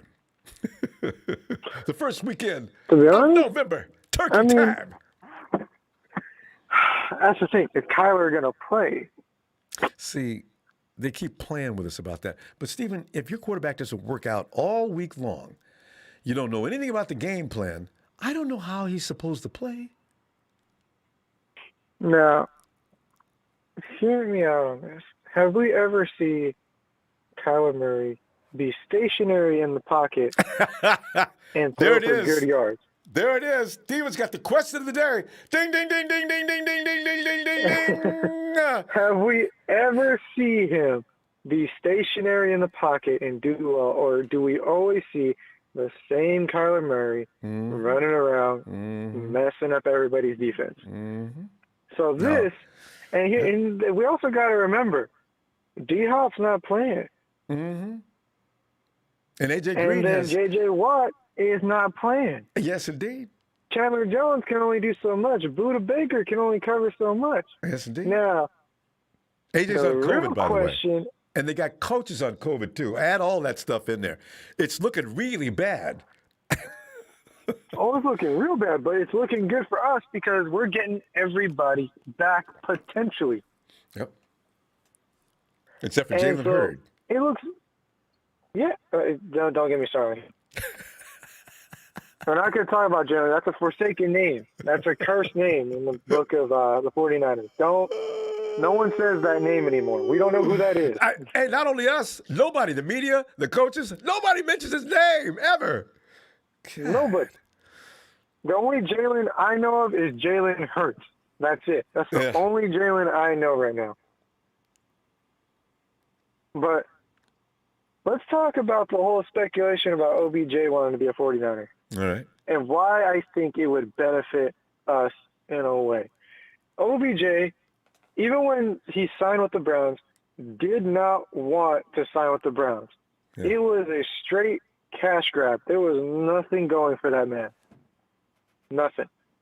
And the Giants did that to punish him, when you think about it. I think the Giants did that on purpose. Nope. They knew he didn't want to go to Cleveland. No, they did. They did. They absolutely did. Without any doubt in my mind, they punished OBJ. And I knew that when I saw it. I was like, that's not right. He would never go to, this wouldn't fly. Why is he going to the Browns? Nobody wants to go to the Browns. Not even the Browns want to be with the Browns. So that trade to me was just like goodbye OBJ, go be someone else's problem, because at that time OBJ didn't have all the weapons he wanted. If he comes to the Saints, he has half the power. If he goes to the Seahawks, because these are the three teams that are looking at him: 49ers, Seahawks, Saints. If he goes to the Seahawks, he only has room to share with Metcalf. And if I like decaf he better. goes over to the 49ers, now I'm gonna start calling him that. decaf. When he's not good, he's called decaf. That's it. There's absolutely no power in that coffee because there's no. I mean, you're right. I love it. Decaf. You just think it's a placebo effect. You think it does something, but it really doesn't. Yeah. Now, if he comes to the 49ers, we can share the room, him and Deebo. That takes the workload off of Deebo. If Brandon Ayuk goes back, we have him. We can use him on the right side and have dual threat weapons with Deebo and OBJ. And OBJ has a two-man coverage. Just like the caller said, he attracts two-man coverage. And because he's that good. You know what? He runs a full route tree. You could put him in a slot, too. You don't necessarily – you could say Ayuk runs a full route tree, too. I don't want Deebo in there anymore necessarily. You know what? All three of them run the full route tree, actually. Exactly. And here's the thing. OBJ is arguably faster than both of them. Yeah. Oh, he's way faster than Brandon Ayuk, that's for sure. Without a doubt, Ayuk has lost his edge. But here – I'm telling you, if the 49ers sign OBJ, it's probably for 1 year. See that? Okay, as long as they have to give him draft picks, I'm fine with that. You got to pay him $7.2 million to go for 8 weeks.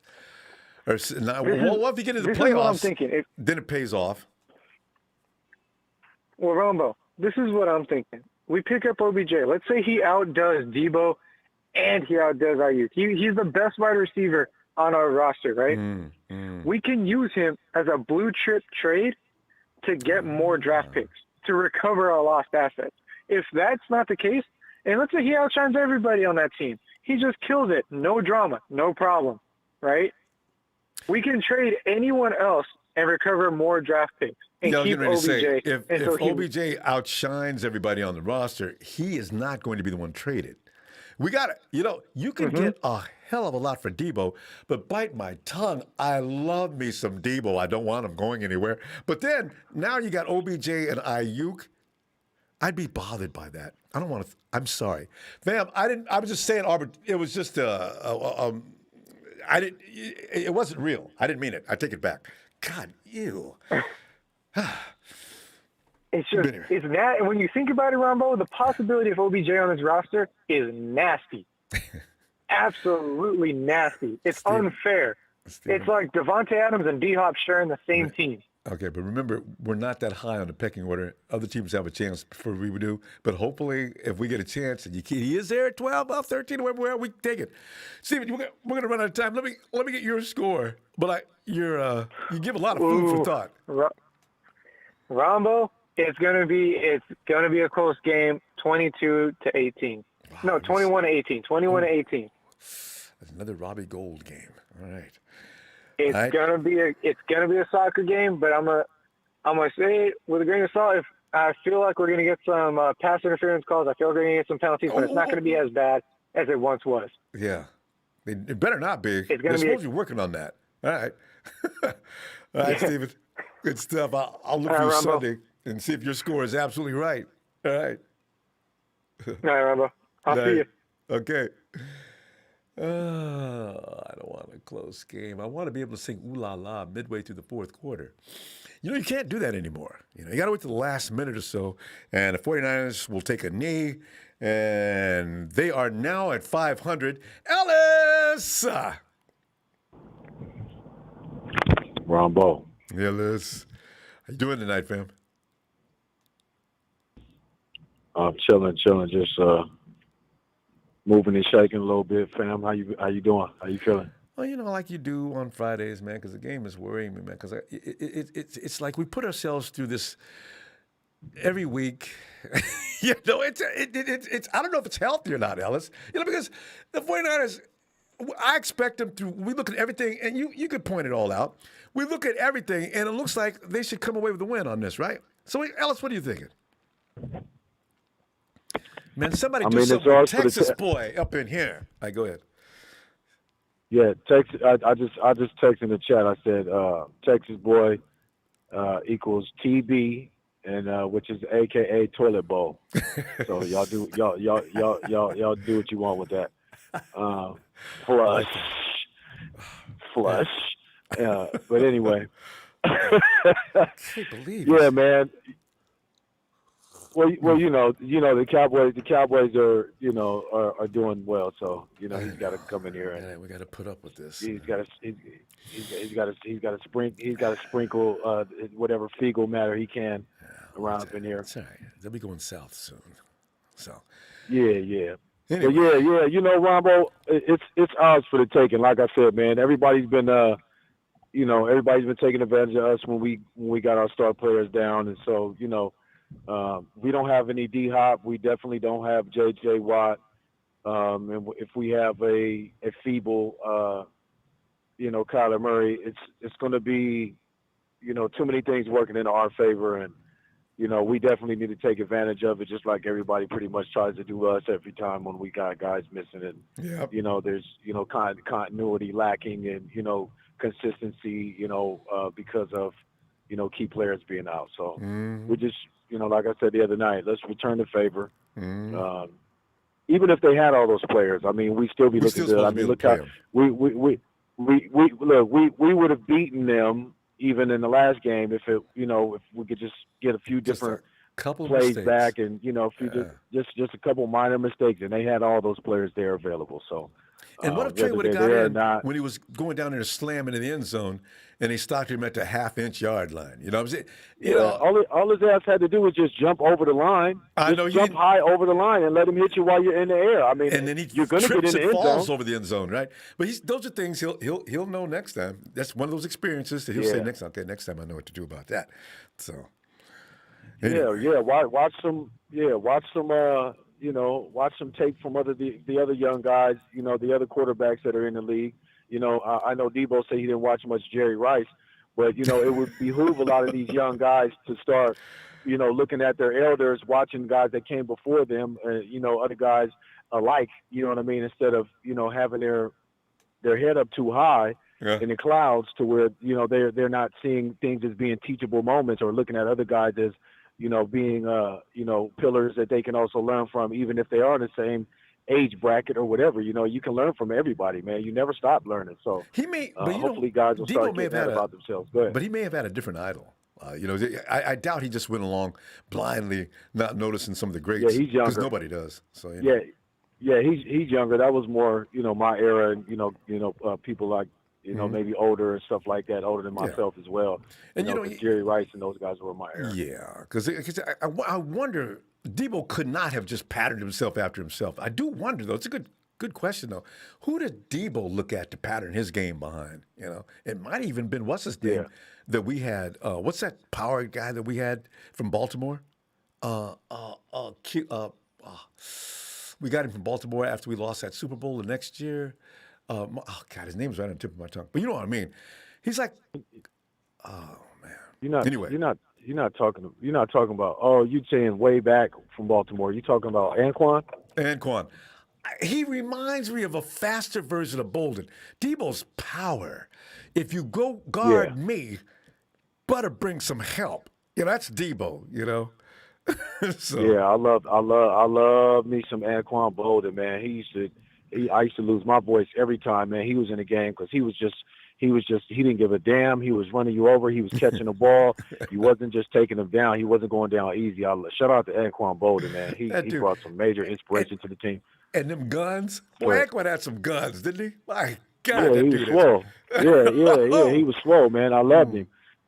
But I honestly, when I was hearing you talking about the OBJ and Brandon Ayuk thing, I think the only downside to that is we don't get that same force. We don't get that Anquan-like force out of a OBJ and a Brandon Ayuk. And I think having Brandon Ayuk in yin and yang. Deebo are it's yin and yang. It's you get the power and speed, and you get the the quickness and the length and speed out of the two. So it's kind of like having an Odell and a Deebo, if you will. It's just obviously not. It's not an Odell Beckham. You know what I mean? But Brandon Ayuk is going to be something special, as he already is. But we just he's got to get some work under his belt, and he's got to get a little more mature But I'm down for the OBJ or the Deshaun sweepstakes. I'm just concerned about the money, and I would not if it came down to a money thing. I don't want either of the two if it's going to be meaning that we're compromising being able to pay Deebo Samuel or some of our other guys. So I would pass on them if it came down to that. And you know they will, because they're very frugal when it comes to that kind of thing. Give me your score and what are you expecting? It's going to be. I think it's still going to be a tight game. Hopefully we can get rid of the mental mistakes and not as many PIs and stuff like that. If we can go without PIs or real big penalties and turnovers, just limit it to one damn turnover at the most, and I think we'll be all right. Score for me, Ronbo, I want to say 28-21. We'll get them by a touchdown. Well, we're all thinking the same thing, ain't we? It's going to be close. Yeah. Yeah, because it's for life.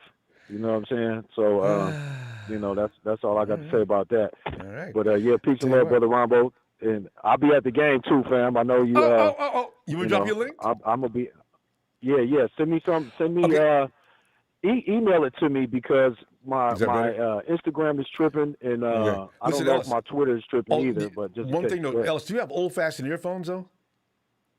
Yeah, I got earbuds. That works right because buds don't work. All right, I'm gonna go to your email. Hey, you know what? Do I have your email, Ellis? Okay, send it to me on social media. Yeah, we've been emailing back and forth for a while. Yeah, if I don't see email from you by tomorrow, I'll email you and then just check them, and then I'll. Is it under your name, Ellis? Because I haven't talked to you in a long time on email. It's Immaculate Music at AOL.com. It is Immaculate. Okay, so it's to say use that name for everything. Okay, sir. I'll find it. I'll get to you. Yes, sir. All right. Okay, Ellis. All right. Peace and love, Brother Ronbo. Make sure I hit that like and subscribe. Yes, sir, man. I appreciate you, and shout out to production. Shout out to the Niner faithful, man. Thanks, man. Let's go get one. Please. Go get one. All righty. Talk to you later. Please. All right. And let's go check out Tony. Rakim Jamani. Rakim said, Robert, how are you, brother? 49ers, 35, Arizona 10. This is what I'd rather have. Relax. I love to watch the game and relax. It's like sitting outside the patio. You got the awning up in front, above you. You got yourself to drink with let's go ahead and put an umbrella drink down there. Sit back, your feet propped up. You got your monitor outside, and you're enjoying that game. It's a relaxing situation. It shouldn't be high stress. I shouldn't be like chewing up my own fingers if I've got past the nails. Hey, Tony. Rakeem, thanks, fam. Ronbo. Tony. What's up, fam? Hey, Ronbo, can you give me 60 seconds? All right. I got to run the other room for a second. Okay. Yeah. Tony, he does a lot of domestic. He's a good husband. Tony runs around the house. He's probably doing the laundry and probably fixing dinner at the same time. He's got to go check and see what things going on the stove. And maybe he's got a kid in the other room he's got to go check on. So, you got to respect that, So, you know what I got to talk to him about too. This kid, Cordell, who's it, Cordell? Yeah, kind of what a player, right? He's that kind of guy the 49ers like to pick up, guys who can play anywhere on the field, right? So, keep an eye on what the Falcons are doing or what the Falcons are cooking. Tony, hurry up, Tony. Tony, should I come back to Tony? All right, you know what? Here's the thing. While we're waiting for Tony, you see, here's the thing, fam. Texas boy, he's been muzzled up for how long? And now all of a sudden, he's in here dominating the chat. Well, he's not dominating the chat. He's getting shot at right and left. I'm surprised he hasn't blocked most people, and he probably has. He doesn't know what's being said to him. Nothing nice. Texas boy, I tell you guys, I don't see any Raider fans in there, which is uninteresting. And the Hawks fans have just quit, haven't they? I'm sorry about that. Tony, come on in, man. I'm looking at your guy. What's Cordell? What's his last name? Patterson. Yeah, that's a tough ball player. Man, I'm seeing boys making headlines. Mentality. So. Yeah, we use Swiss Army knife. But I'm a little concerned. Like in my chat, we got him running the football. We got him catching the football as a receiver, running back. Whoa. And I don't want nothing to happen to him. He's man. playing offense and worse. defense? Now, see, no wonder they're talking about No, it. he's playing running back. He's playing running back and wide receiver. Oh, okay. I thought, you know what? Hey, what's that guy's name who used to play with the Panthers? That used to be his forte. Mike Davis. No, not the Panthers. He came in the same year, which blew me up, boy, as CMC, right? And I said, oh, man. They got two of the same kind of ball players. McCaffrey can run route and go get passes, and he definitely damn sure can run with the ball. The other kid, the Panthers just got rid of him a couple of years. Has he been gone a couple of years ago? Something Samuel? Anyway. Yeah, Samuel out of Ohio State. I can't think of his first. Curtis Samuel. Curtis. Yeah. I said, wow. So I said, Kyle would have killed for that back in that 2018 season is when we first had our first draft. And CMC, of course, went elsewhere. And we didn't pick up who I wanted to pick up because I wanted Curtis CMC. Samuel he went to Washington. Yeah. So, when that kind of versatility, you're right, though. You're going to get hurt. You're definitely going to get hurt. Yeah, I don't want that to happen. Calvin Ridley, I'm sure you've heard he's got some mental issues. Calvin just said, I'm out of here. What? Yeah, we put him on the non-football inactive list. So he's going through some mental stuff. I think he had a death in the family, too, but nothing's been confirmed. But his mental health and mental awareness. So I'm praying for him. I wish nothing but the best for him. Right now, he just needs to step away from football. Because you think about the Olympian, champion Olympian that stepped away. Mental illness in America is it's going to the next level, isn't it? I don't know that you've ever had so many pro sport and high-profile athletes having to address this issue. It's really getting serious. Ridley's a good ball player, and all of a sudden he's having to deal with things that have overtaken him to the point he can't play. Yeah. But, hey, Ronbo, you hear about the Aaron Rodgers? He made CNN yesterday, and then today Kyle heard, and everybody's tearing into him now about not taking a shot. And I guess he's going to get suspended from the NFL because he wasn't following the protocol for not, like Kirk Cousins and all the rest of them, Lamar Jackson. Yeah. They haven't got vaccinated, but they wear a mask. Aaron Rodgers refused to wear a mask. Uh-oh. But he's got to take the exam. They get tested every day, right? Yeah, they're supposed to. Yeah. He's now that he's got COVID, he's gonna miss the game on Sunday. So Aaron's got COVID now. So I know. See, that's you got to figure it's a risk in the NFL. It depends on what you do for a living. I understand people don't want to. I can respect if you don't want to do the vaccine. Okay, but sure. If you're doing a certain profession, you got a lot of people depending on you being able to be there. They will not. Jordan Love, Kansas City could be just okay. That ain't Aaron Rodgers. We're supposed to win this game because you know what they're doing in Kansas City, though, don't you? We want Mahomes to sit the hell down. It don't take long, Tony. You and I both know, man. You lose a game or two, and your fans, here they come. Boy. Yeah, Texas boy in the chat, he said, a Falcons fan. Like I'm a disease or something. I like messing with Texas boy. No, Texas boy is messing with everybody in the chat. What's the Cowboys' record?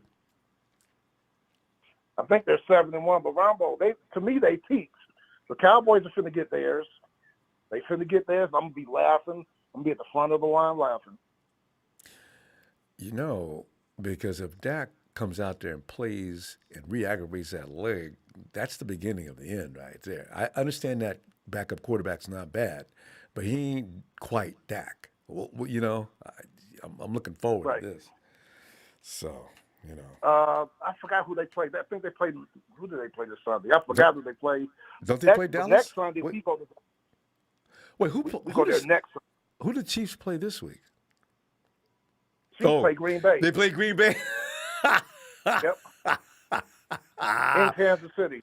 Yes, indeed. That's gonna be funny. That's I'm gonna be watch the that because I want to see how Jordan Love plays. Everybody's gonna be watching that, and don't let Jordan Love do a good job, because Green Bay might finally say, "Look, you know what, Aaron? It's really, really been trying off season, and here we are, and we've lost how many games?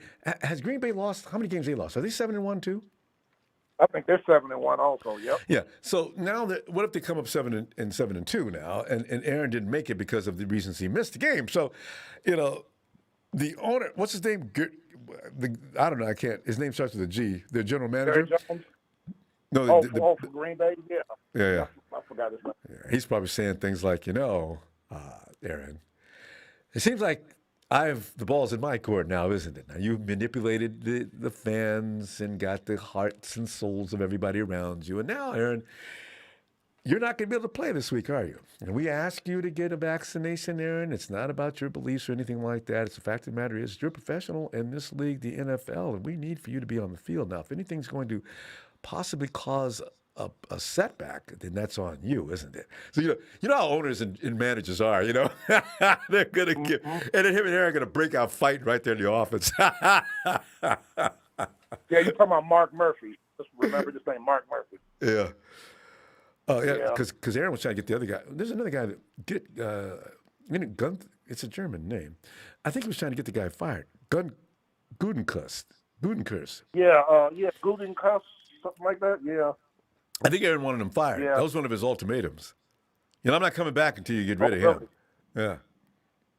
Brian Gutenkurs. Yeah. Yeah. So, But Ronbo, I'm looking for the Titans. I don't know how many carries Adrian Peterson gonna get, but Julio is gonna be back for this game. I'm glad. Yeah. Well, they're gonna need him. That's gonna be too. What a combination. A.J. Brown and Julio, that could be one of the better combinations in a long time, but he just can't keep them both out there at the same time. So it's going to be interesting to see how that goes. Well, Tony. And I think you guys are going to win, too, on Do you Sunday. really? All right. Because you know what? It's going to be embarrassing to lose to a depleted team like that. I hope the 49ers keep that in mind. Don't go out there fooling around and do just enough penalties and everything else you guys can come up with to lose that game. God. Y'all defensive line going to take over the game and start taking over a lot of games. I hope so. I tell you, we need to get that middle solidified. Ford his back went out on him again. He had a concussion. Now his back won't work. See. I know the feeling. Dante Fowler. Yeah. He ain't gonna get that extra $4 million. Looks like, but he's gone after this year anyway. Yeah, I that think. guy can't stay on the field. I think the same thing with D. Anyway, tell you what, Tony, I'm gonna see you game day. All right, this is gonna be a fun Sunday. I can't wait I can't wait for Green Bay and Kansas City, just like I can't wait for your game and mine. Yeah, you play a division rival, and we play a division rival. Should be smoking. All right, Tony. Yes, sir. Good luck to you. I'll talk to you Sunday. Have a good weekend. I'll see you Sunday. And let's go check out Shabazz.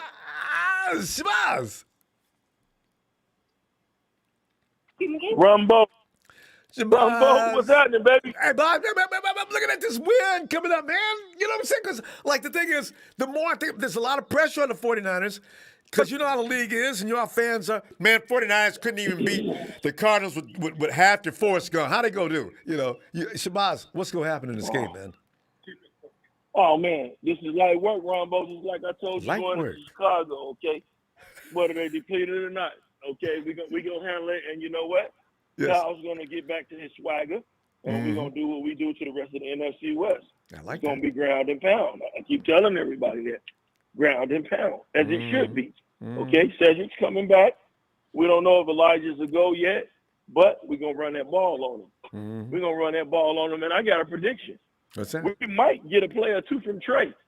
Yeah, Not the whole you game, should. but we might get a player or two. Especially if we're on the goal line. Okay. Let him redeem himself Yeah. for that last game. Trey, when the defender goes low, what you gonna do? Shh, coach, get out my face. Give me the ball. Right. Right. Right over the top. Right. So Yeah, we gonna take care of that business. And I mean, you know, they're down, they're vulnerable, they're injured. And the last time they beat us at full strength, 17-10. I done already put a bet on this game. Ain't nobody worried about them little red birds.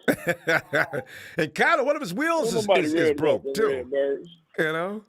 Yeah. And Yeah. Shabazz, One of his wheels is broke. Let me ask you this though. Here's your quarterback ain't played all week long. Are you gonna run him out there for Sunday anyway? See, I think Kingsbury's no, they're not gonna do that. Kingsbury's talking trash. He's talking trash. He's smarter than that because he don't want to risk it for the rest of the season. Because if he do that, then the fans and everybody else will be all over kill him for that. So no. Yeah, he's not gonna play this game. He's not gonna play this game. Kingsbury's smarter than that. He's not gonna play this game. And Chandler, he's not playing this game at all. And Chandler's out there. He ain't got JJ to help him on that other side. You know. Right. I kind of like, and if Chandler still wants to come around the blind side, he can do that. The advantage is not his coming around McGlinchey's side. It is because of McGlinchey, but the ball will be gone before he gets there because Jimmy can see that butt coming from that side.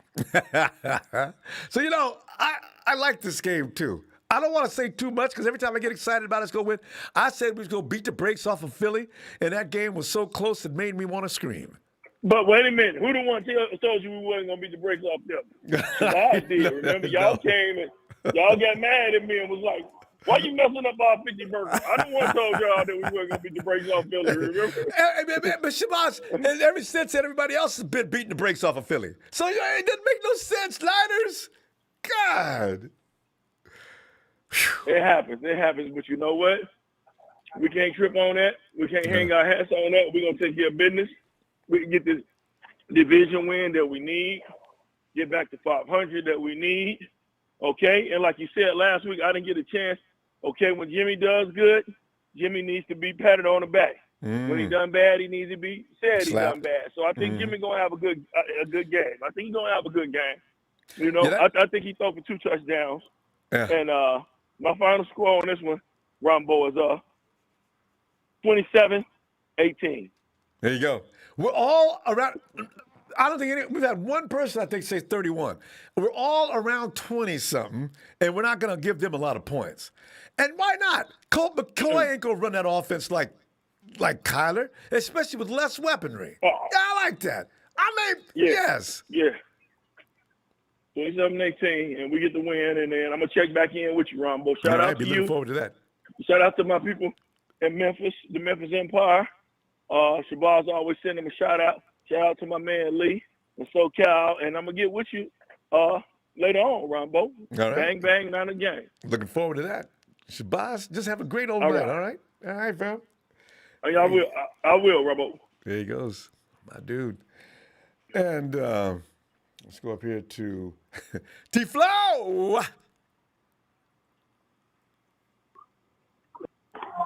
Yo, what up, Ronbo? T-Flow, man, we're trying to make plans on getting happy. So, you know, it's time to play the cards. And I don't know if too much attention is being paid to who the Cards do not have on their roster. Because honestly, it could be the Colt McCoy, could be a shock. We don't know nothing about him. He ain't played in how many years? Probably with the Niners. That's probably the last time. I'm talking about the last Colt McCoy. I'm trying to remember the last time I seen him on the field. He played for us? Oh, he did? Yeah, he played with us. Wait, you're talking about way back in what? 2021? Yeah, it was. I have no idea. You know what? You're right. He was with us for a hot minute. And you know what? After he beat the Cowboys that year, I remembered him that year. I said, see that? We should have kept Colt McCoy. Texas boy, you remember that, don't you? See, you know what? That's a good point. Yeah, that too.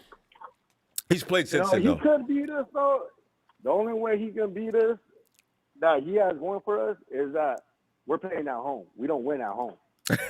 So that's the only way he can beat us. That's a sad. But other than that, like we should win this game. Like we all should know, you know, defensive coordinator should stop. His main goal is stopping the run. That's the main goal. Defense, I think a couple of callers earlier said, the coaches gotta be more accountable. But don't forget, the one that controls the coaches is the manager of the team. Right, it's true. But we got to Yeah, pressure so that he's quarterback too, though. Don't let Yeah, don't let him exactly. sit We back, got, Jimmy.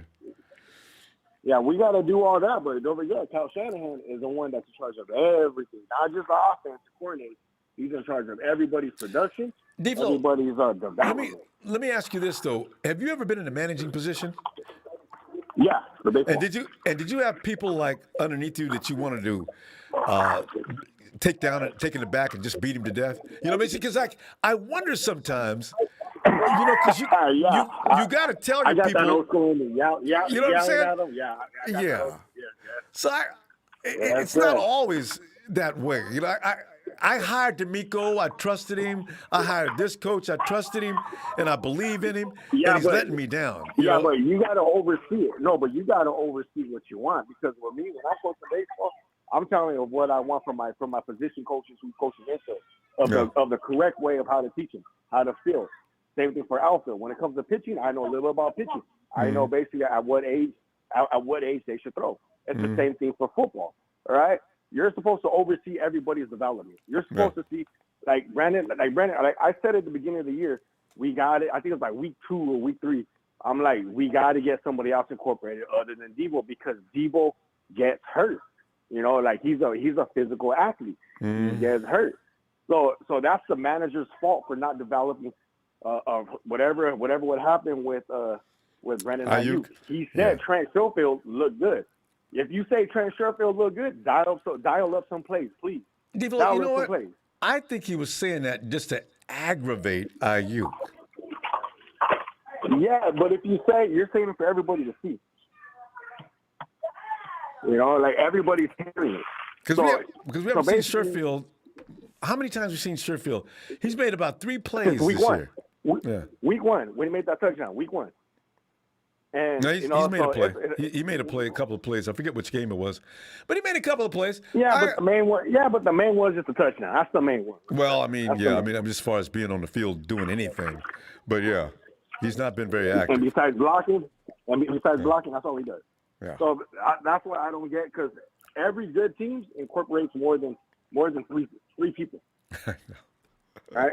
And not only that, like during the first 3 weeks, we had the best tight end in football. Where was he at? Just blocking. Well, you know, why isn't he like incorporating? We got a blocking tight end in Charlie Warner, but he's out catching passes.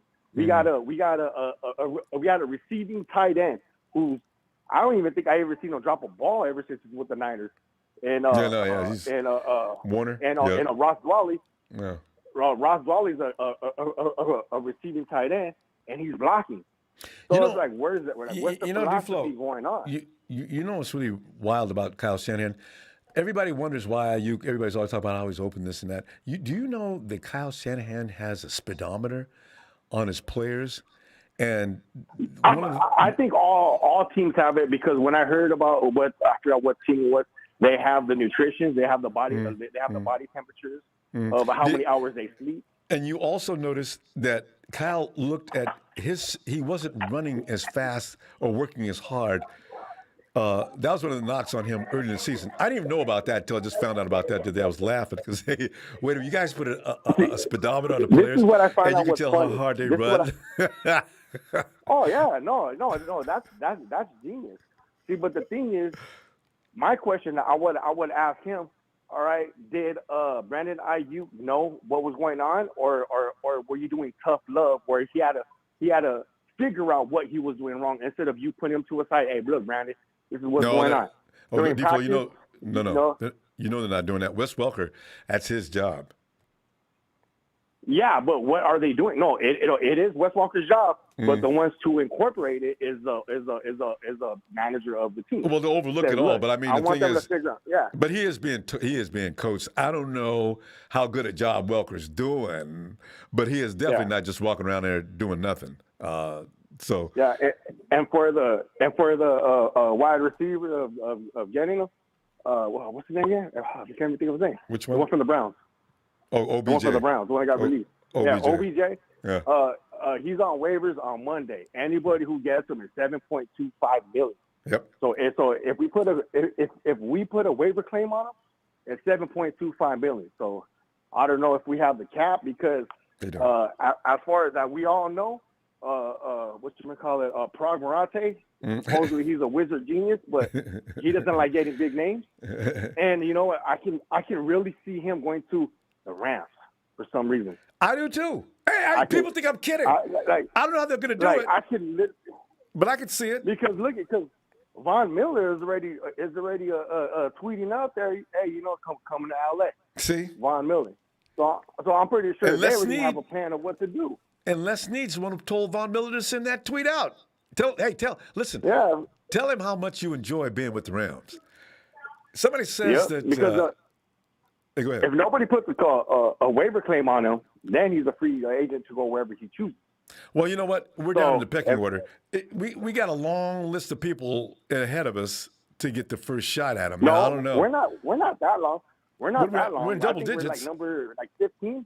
Yeah, we're double digits, but we're not like in the 20s though. That's we're not in the 20s. We're gonna have to get your score though, because we ran out of time. What score you got for this game?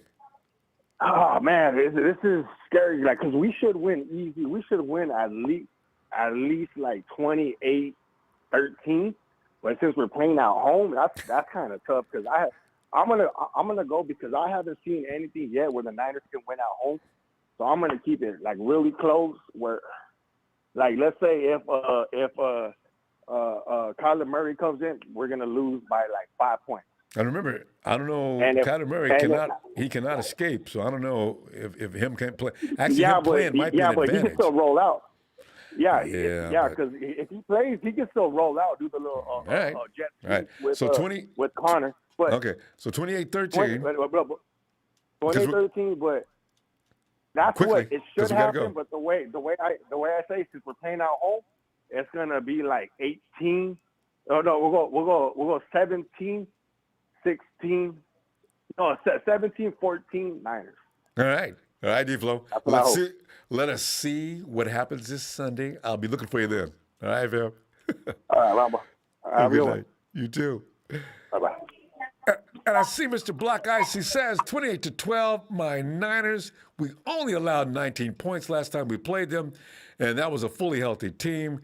We're so far are the lowest points allowed to them, and we've only lost to the Cardinals. But that was the second time, last time we played them in the last, long time, actually. Mars 73, let's go Niners. Let's go Jimmy G. Quest for 6. Mars, thanks for that contribution, too. Thanks, guys. Splendid for us. Yo. Splendid, man. Can you hear me, Ronbo? Loud and clear. I need to put some music to it. It's splendid there we go. for us. Splendid. I'm in the house, baby. I know, man. I'm telling you right now. Now, what's going on, Ronbo? Well, you got to tell us about how this game's going to go, how many points are going to be scored. OBJ is officially on the meat market Monday. On the waiver wire. He is on the waiver wire. Now listen, and I'm gonna say this right now. We need a little excitement in Santa Clara. You know what I'm saying? Mm-hmm. We need somebody to bring some swagger to that wide receiver room, man. Sounds like we need to recruit some of them cowboy cheerleaders and put them in the San Francisco organization. No. We don't need nothing cowboy on this side. We need to let them stay on that side. You know what I'm saying? We need some swagger. We need that Emmanuel Sanders swagger back in the room. You know what I'm saying? That did make a difference. I hear you. Yeah, them wide receivers was playing like, man, y'all can't touch me, man. What's wrong with y'all? Y'all can't guard me. You know what I'm saying? We went to the Seahawks house and beat them up in their own house in a pivotal game, a pivotal matchup. Sent them to the wild card. Yes, indeed. And them boys was dancing. Them boys was dancing the whole game. You know what I mean? I do. The thing about this, though, that I don't hear nobody talking about, though, is did OBJ and Josh Norman squashed their beef? Are they past that? Because Josh Norman is on the team, and they had their little squabble when he was with New York. You remember that little fight that they was having? About that. You know what I mean? Yeah, they'd be fine. That's going. Yeah, and that's what I'm saying. When they become teammates, are they going to shake hands, embrace each other, and put it behind them and be like, "Yo, man, and make each other that was better in the practice?" past, but Splint. Yeah, you get what I'm saying? But Splint, you remember when Trent Williams and Richard Sherman took it to the next level. See, what OBJ and Josh went through was nothing. Remember when Trent slapped the bejesus out of Richard Sherman that year? About took his head off. I remember. It about took his head off with that helmet on. They were able to coincide last year, so anything's possible. Yeah, and I hope so. And I hope so because Odell is very dangerous in the slot, man. Yeah. It's very dangerous in the slot. You know what I'm saying? And I would love to see that. And what I want to see this Sunday is us run some double tight end sets. Some 2 tight end formations. And I wish what I mean? I don't know why he won't. Why does he hesitate to do that? Kyle should have been doing that. If we getting back Kittle, if we getting Kittle back, we can put Kittle out there with Charlie Warner. If you're concerned about the blocking, then you can have Warner block, and you can send Kittle out to catch some balls. Charlie or ain't playing. If you don't think Kittle is back to 100%, you keep Kittle in to help block, and then send Warner out. Let him do some damage. You know what I mean? But add to the arsenal. Exactly. That, and that's what I think. You know what I mean? Because it's going to help the running game in a major way. And every time we line up, they don't know who's going to come out there. Mm-hmm. They don't know if Kittle's going to go out to catch a pass, or they don't know if Warner's going to go out to catch a pass. Right.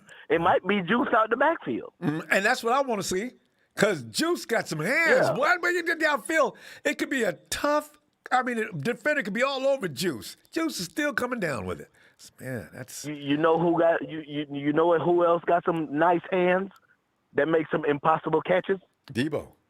OBJ. Oh well, Lord. I mean, he invented. You ain't got to work. You ain't got to work. The Deebo tough is catches, hard. Because listen, remember the last matchup? They had about 3 birds, and I think that was Shabazz said, "Ain't nobody worried about them little red birds." Yeah. Listen, man, I'm telling you, I know Deebo not worried about him, but they had about 3 or 4 on him the last time when Jimmy threw him that pass. You know? Splint, I don't know if I want him playing this weekend. If they said that calf is worse than it was last week, I'm hoping that it's progressively getting better since last week. They talk about it's getting worse. Where is that going? I'm running for a couple of plays, but I'm starting this game off with Ayuk. And if he gets hot, Deebo's going to sit down, whether he likes it or not. I got to get that leg to heal up. Yeah, but the Cardinals also, I mean, you talking about Kyler Murray coming out there. Cliff Kingsbury ain't crazy, man. He know what Nick Bosa did the last time he was out there. He tried to escape. He tried to escape when he saw Nick coming, and Nick still got him. He ain't played all week. He ain't worked out, did nothing all week, and I'm going to put him out there with no game plan. He ain't ready, been working with nobody. Come on, Cliff. Cliff Kingsbury's joking. That's what I'm saying. And you think Kyler is scared of Nick? I guarantee you Cliff is more scared of him. I guarantee you Cliff Kingsbury's more scared of him. Kyler told but Colt McCoy has an arm. He can throw the ball downfield. So we don't need to be giving him a whole bunch of time back there. But I'm glad we're getting Al Shire back. You know what I mean? But you know what? Rondale Moore, they got a couple of speed merchants to go downfield if they want to play that kind of game, though. And right, but the first time we played them, we didn't have K1. That's right. You know what I mean? Anybody coming out of slot is dead meat. Hey, Splendid, I just realized I need you to get your score, fam. We're running out of time. What score you got? I got 27-17, man. All right. I think we could all. That's what I got because I do believe them boys on that defensive line without J.J. Watt batting them passes down. I believe that they're going to be in a lot more trouble than they think. You know what I mean? I do know. All right, and they crowd in the middle of the field on Jimmy. and they stacking the boxes to stop our running the game. That's how the Cardinals played us the first time. Well, the Bears tried that too, and it ain't gonna work. I think that's changing. I think a different game plan this week. But fam, let me see you Sunday and see if that score is absolutely right, and we go celebrate. Most definitely. We got to get down the field on them. That's how we change it up on them, hit them in the mouth, and let's stop this home losing streak thing. You know what I'm saying? Because that's not who we are. We protect our house. There you go. All right, fam. We got to protect our house. And guarantee to go do it. Split, I'm going to see you Sunday. We got to go and just have a great night. I can't wait till Sunday. All right, fam. All right, man. Love you, Ronbo. Hit the like, man. Y'all hit the like. And get them jokers out the chat, man.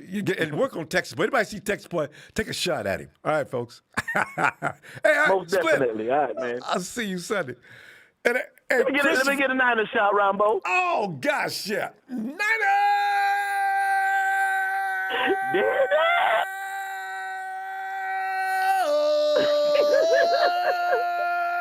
There it is, baby. Whoop, there it is. All right, man. Have a good night, man. You too. Hey, Chris Hickler, he says, this game will make or break our season. See, I hate thinking of it in those terms. It makes me even more nervous. I'm already having the need to take some tranquilizers, man. I need about 3. Anyway, must-win game for us. Peace, fam. Chris, you're right, though. There's no more losing for a long time until some of the records start to look like ours, Then maybe you can afford a loss, but that's about 5 weeks away at best. We got to we got to put a loss on the column because we got to split. You can't go anything less than a split with the Birds, right? We got too many birds in this division too. We got that. What is a Seahawk a real bird though? Hey, Hank. They made that up. Ronbo, my guy. How are you, man? Hank, man, we just sit back here and making ourselves crazy about what we think is going to happen, because there's a lot of pressure here we're trying to not dwell upon. Chris just brought up the fact that, you better not lose this game. But I want to be able to enjoy the game, Hank. I don't want to sit there on pins and needles and screaming and yelling on every play and getting myself all worked up to a foam. I want to relax and enjoy the game. Have a couple of brewskis. Well, I never do not in front of the cam, but, But Hank, what do you expected, and how do you think things are going to unravel or unfold on Sunday? Ronbo, you might not enjoy it, man, but a couple of years ago, I started watching the 49ers game on my tablet, and I watch your reaction on my phones because you have us rolling, Ronbo. So I just want to say that. So well, thanks. It's going to be a stressful game, but Ronbo, I want to apologize if you've already spoken on this, but I just wanted to, if anybody from the victim of that DUI crash from Henry Ruggs is watching the show, I just want to offer my condolences. It's a horrible situation. Henry Ruggs, me and you both, Ronbo, we wanted him in that draft, and the Raiders snatched him up. Otherwise, he would have been ours. The kid's 22 years old and just threw his life away, man. And, my prayers go out to definitely the victim's family. But, I got to say, to Henry Ruggs as well. He's got a little baby girl. And he's not the type. Ooh, I didn't know. He's got a little daughter. I believe she was 2 years. I believe she's 2 years old. But this situation, Ronbo, I just wanted to point out. It's similar to Aaron Hernandez's situation in the fact that they both took a life. But Aaron Hernandez, he had a history of gangsterism. A little bit of a he was connected danger with the underworld guys for a while.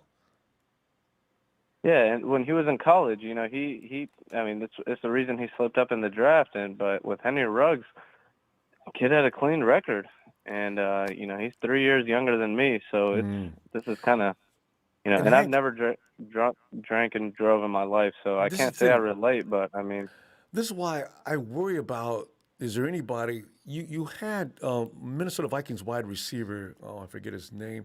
Anyway, those guys coming out of school. 21, 22, 23. they need guidance. I don't know if it's possible to get there, but you don't drive a car. I understand being in Vegas is a very scary thing for a kid that age with a lot of money, right? You went out and bought yourself, is that a Corvette that he was wheeling down the road 150 something miles an hour? A 2020 Corvette. Why would you do that?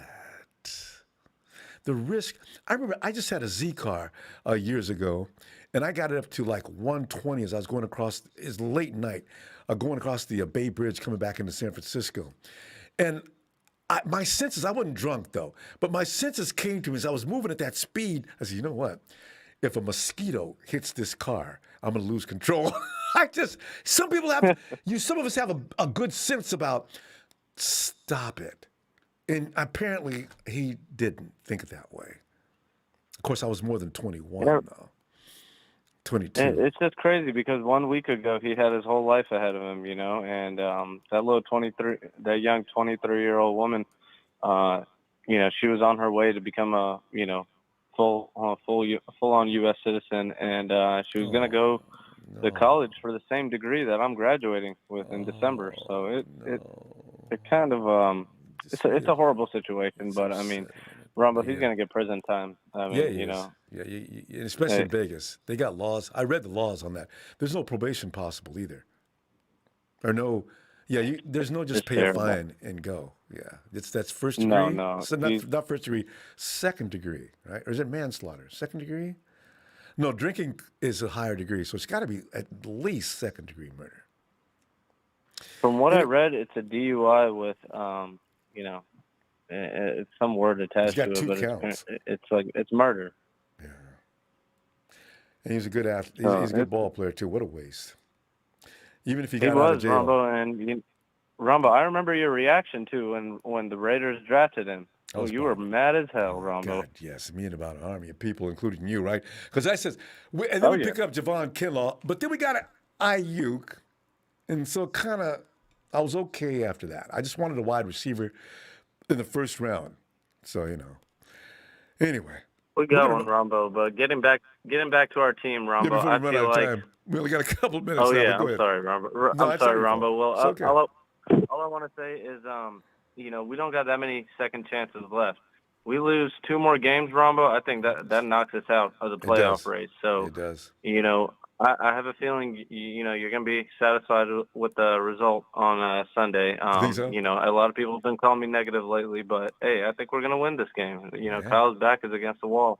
Yeah. And Jimmy's playing for his career.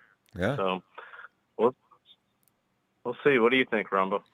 No, I got the 49ers winning this week. I really think the offense is going to get on track this week. Now, what I am worried about, though, is can the defense find a way, like they did last year with people missing, to be one of the better defenses? Last year they did. Remember, they climbed to the top 5 last year, and we had all kind of people missing. So we got to find that same groove. So I will say, because the offense got to carry the team this year. I think we got it, Ronbo. And I'm just saying, stop. I don't understand why everybody's acting all confident about this game. They could be pulling a smoke screen just like we do all the time, all right? Watch Kyler Murray come out there with D-Hop, lighting our ass up, all right? So relax, all right? We're not running away with the dub just yet. I've already thought like that to some degree, because is Cliff Kingsbury, are they lying? Maybe there's nothing really wrong with either one of those ball players, too. Well, we're going to find out. Oh, God. We'll see, Ronbo. What score you got, Hank? I see it kind of a close game, Ronbo. If we win, it's not going to be by a field goal or more. Maybe 4 points, and they got to score a touchdown to win, and we pull it out. But I want to say 24-21, 24-20. Jimmy's going to do a little bit better with his weapons out there, and we'll see. Niner till I die, Ronbo, ride or die. All right. Hank, always fun to talk to you. We'll see you Sunday, and hopefully you're right, because at least you did pick them to win. All right, fam. Have a great night. Have a good night, brother. Thanks, fam. And Jamel asked the question, what about Henry Ruggs? Henry Ruggs, Jamel, he got into a disaster. He's rolling down the road at 156 miles an hour. He hit a car with a lady and a dog in it. That car exploded into flames. The lady, of course, died from that. And Henry Ruggs sustained some minor injuries. I think someone in his car also minor injuries. Henry is now in serious trouble. Worse, though, is that poor lady died. Yeah, that's so sad. And his life is really ruined at this point. 22 years old and you destroyed your entire life. Hey, Banks! Hey, the Romania Sports Report. Ronbo, keep the faith. Rooting for you Sunday. Thanks, Rudy. Banks!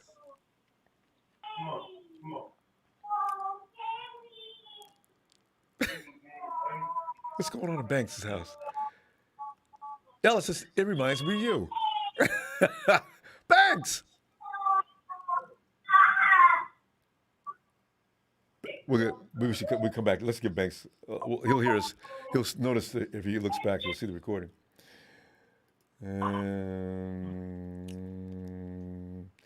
Hey, Tony!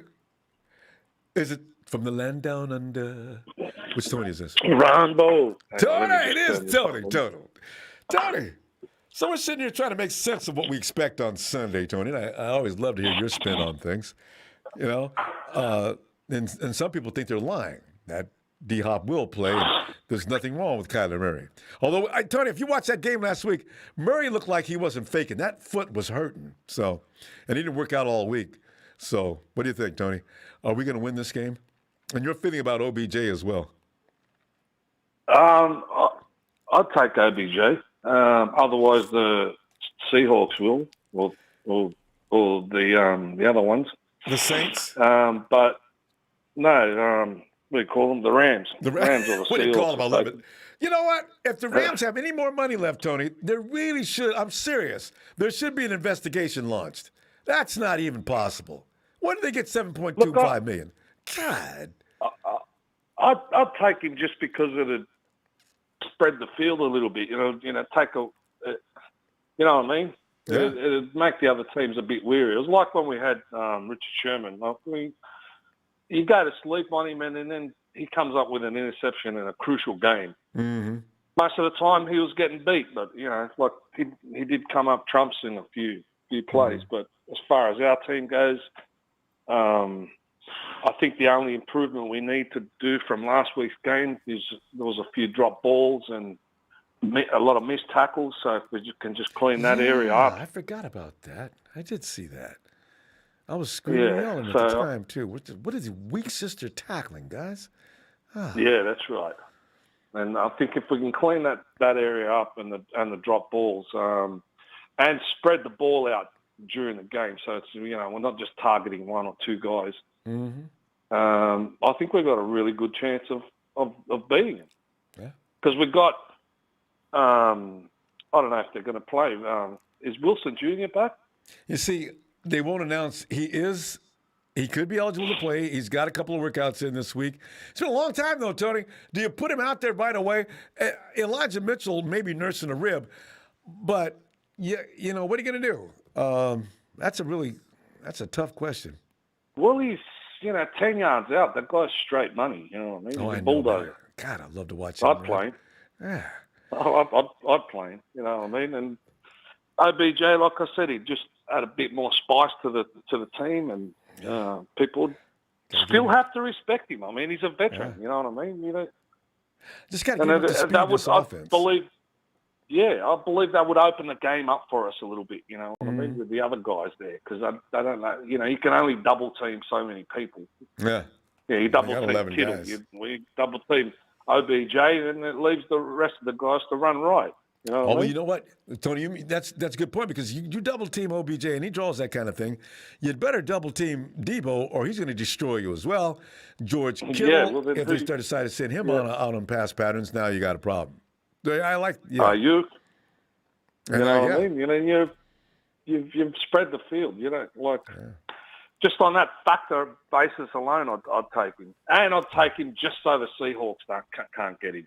And they're going to try. Because could you imagine him? Could you imagine him over there with the Seahawks? I don't want to think about it. Well, there you go. Because Tony, Monday it's pecking order, and I didn't see the order. I didn't notice that the Hawks got to be ahead of us though, as far as pecking order goes. Wait a minute, didn't the Hawks? Didn't they make the playoffs last year? The Hawks aren't ahead of us. They got to be behind us. And, like some of these veteran guys that have had problems with other teams, like OBJ, they played different when they moved from the teams that they had problems with, and they come to a team like San Francisco, and they say, finally, I'm at a team where I really, really want to play good. I'm inspired. Yeah. Yeah, I'm inspired. And they changed their whole attitude and their whole outcome towards, the final parts of their career. They want to make something of themselves. It happens all the time. I know. Look at Happens Stafford. all the time. Yeah. Yeah. You could use examples or from a lot of different teams, but it happens. And I believe that we've got the team and the leadership and the people, Fred Warner and people. We've got people that can talk to him and say, listen, you want to be a part of this team, you've got to join the brotherhood. And if you don't join the brotherhood, what's going to leave you behind in the locker room? And that's a good point, Tony, because he's going to see that as he walks in. You don't want to disrupt that because then you look like an a-hole, So he's going to go ahead. I think you're right. Yeah. It might be okay. Yeah, and I think he would buy into our brotherhood, teamship, whatever you want to call it. You know what I mean? I think he really would. Tony, how do you make room for him, though? You're looking next year. Deebo's contract is about. You got Bosa. You got to think about for the near future. Heck, I don't know where the funding would come from. You do what we always do, Ronbo. You put him on a 1-year performance-based contract. Well, yeah, if he'll accept that. And then put the pressure on him. Say, listen, we'll put you on a 1-year contract, and if you perform this year like we expect you to, we'll have a look at it again next year. Yeah. If not, on your bike, see you later. Because that's exactly what happened last year. Jason Verrett put faith in himself, and I feel so bad for him. He comes up with an injury, a season-ending injury, and So I don't know if a lot of athletes will put themselves in that position. They want to be in a position where they're going to be secure no matter what. It's got to be tough to play like that. So I don't know. But he's got 7.25. If he wants to play for the 49ers, he will take that contract because he'll want to prove himself. Tony, you know what? His contract doesn't expire until 2023, his current contract. Yeah, I don't know. Okay. He's up 16 million. He's got a $16 million contract. So I don't know how you restructure or talk to him about that. He doesn't seem like the kind of guy that's real flexible when it comes to his contract. We could find out. I really wonder, though, how bad he'd want to play on the West Coast. That would be one marble in our bag that we might be able to negotiate with. We'll see. Someone said it was like, having Emmanuel Sanders back. You know what I mean? He's better than Sanders. Emmanuel's good. He's better than Sanders. But yeah. So I really see if we just clean up those two areas, missed tackles, drop balls, we're winning this game. No problem. Tony, what's going to be the score then? 31-21. All right. Tony's got a big plan, and we're going to clean up some of the nasty points. And D'Amico's got to get those guys on the ball. I think they'll be fine this week. That defense has got to play a little better, and they've got to be tired of losing. I think they were tired of losing last week is why they came up with that inspired second-half play. But, Tony, we're going to tell you what. They just got to tell them to relax because I think when you drop the ball, you're all stiff. Just relax and enjoy yourself, and that'll clean itself up. Don't overpressure yourself. Exactly. Yeah. All right, Tony. Always good stuff. I'll tell you what, we'll be back Sunday looking for you, okay? All right, brother. All right, Tony. Thank you very much. Oh, it's my pleasure. Shout out to everyone, and talk to you next time. I'm looking forward. All right, Tony. Thanks, brother. Hey, let's go check with Banks again and see how he's doing. Hey, Banks. Banks, okay. All right, who's got that? Oh, we already done that. Okay, what we got going now? And bam. Okay, it's time for another pig-eared sandwich on cornbread with hot sauce. Fam, let's get ready for this game. I think it's going to be our game. Of course, every time I do that, it brings doom. I'm going to just stop it. But the biorhythms know what I'm thinking, so even I can't fake and act like I don't care. I always care. I mean, you talk about a guy that wakes up in cold sweats. thinking about Deebo getting hit or something like that, It's sick. This obsession we have with football. It's not healthy, fam. It's not healthy at all. And being a 49er fan carries the added frustration of the refs don't like us. They don't like us out in New York. Why do they schedule us every year to start the season off with 2 back-to-back East Coast games? That's just plain evil. So, being a 49er fan is an adventure, ain't it? We're going to win this game, though, fam. I see you what, Sunday. I'll be in your face at your place. We got this. Thanks for the contributions tonight, fam. Really appreciate you doing this. Have a great night. Niners!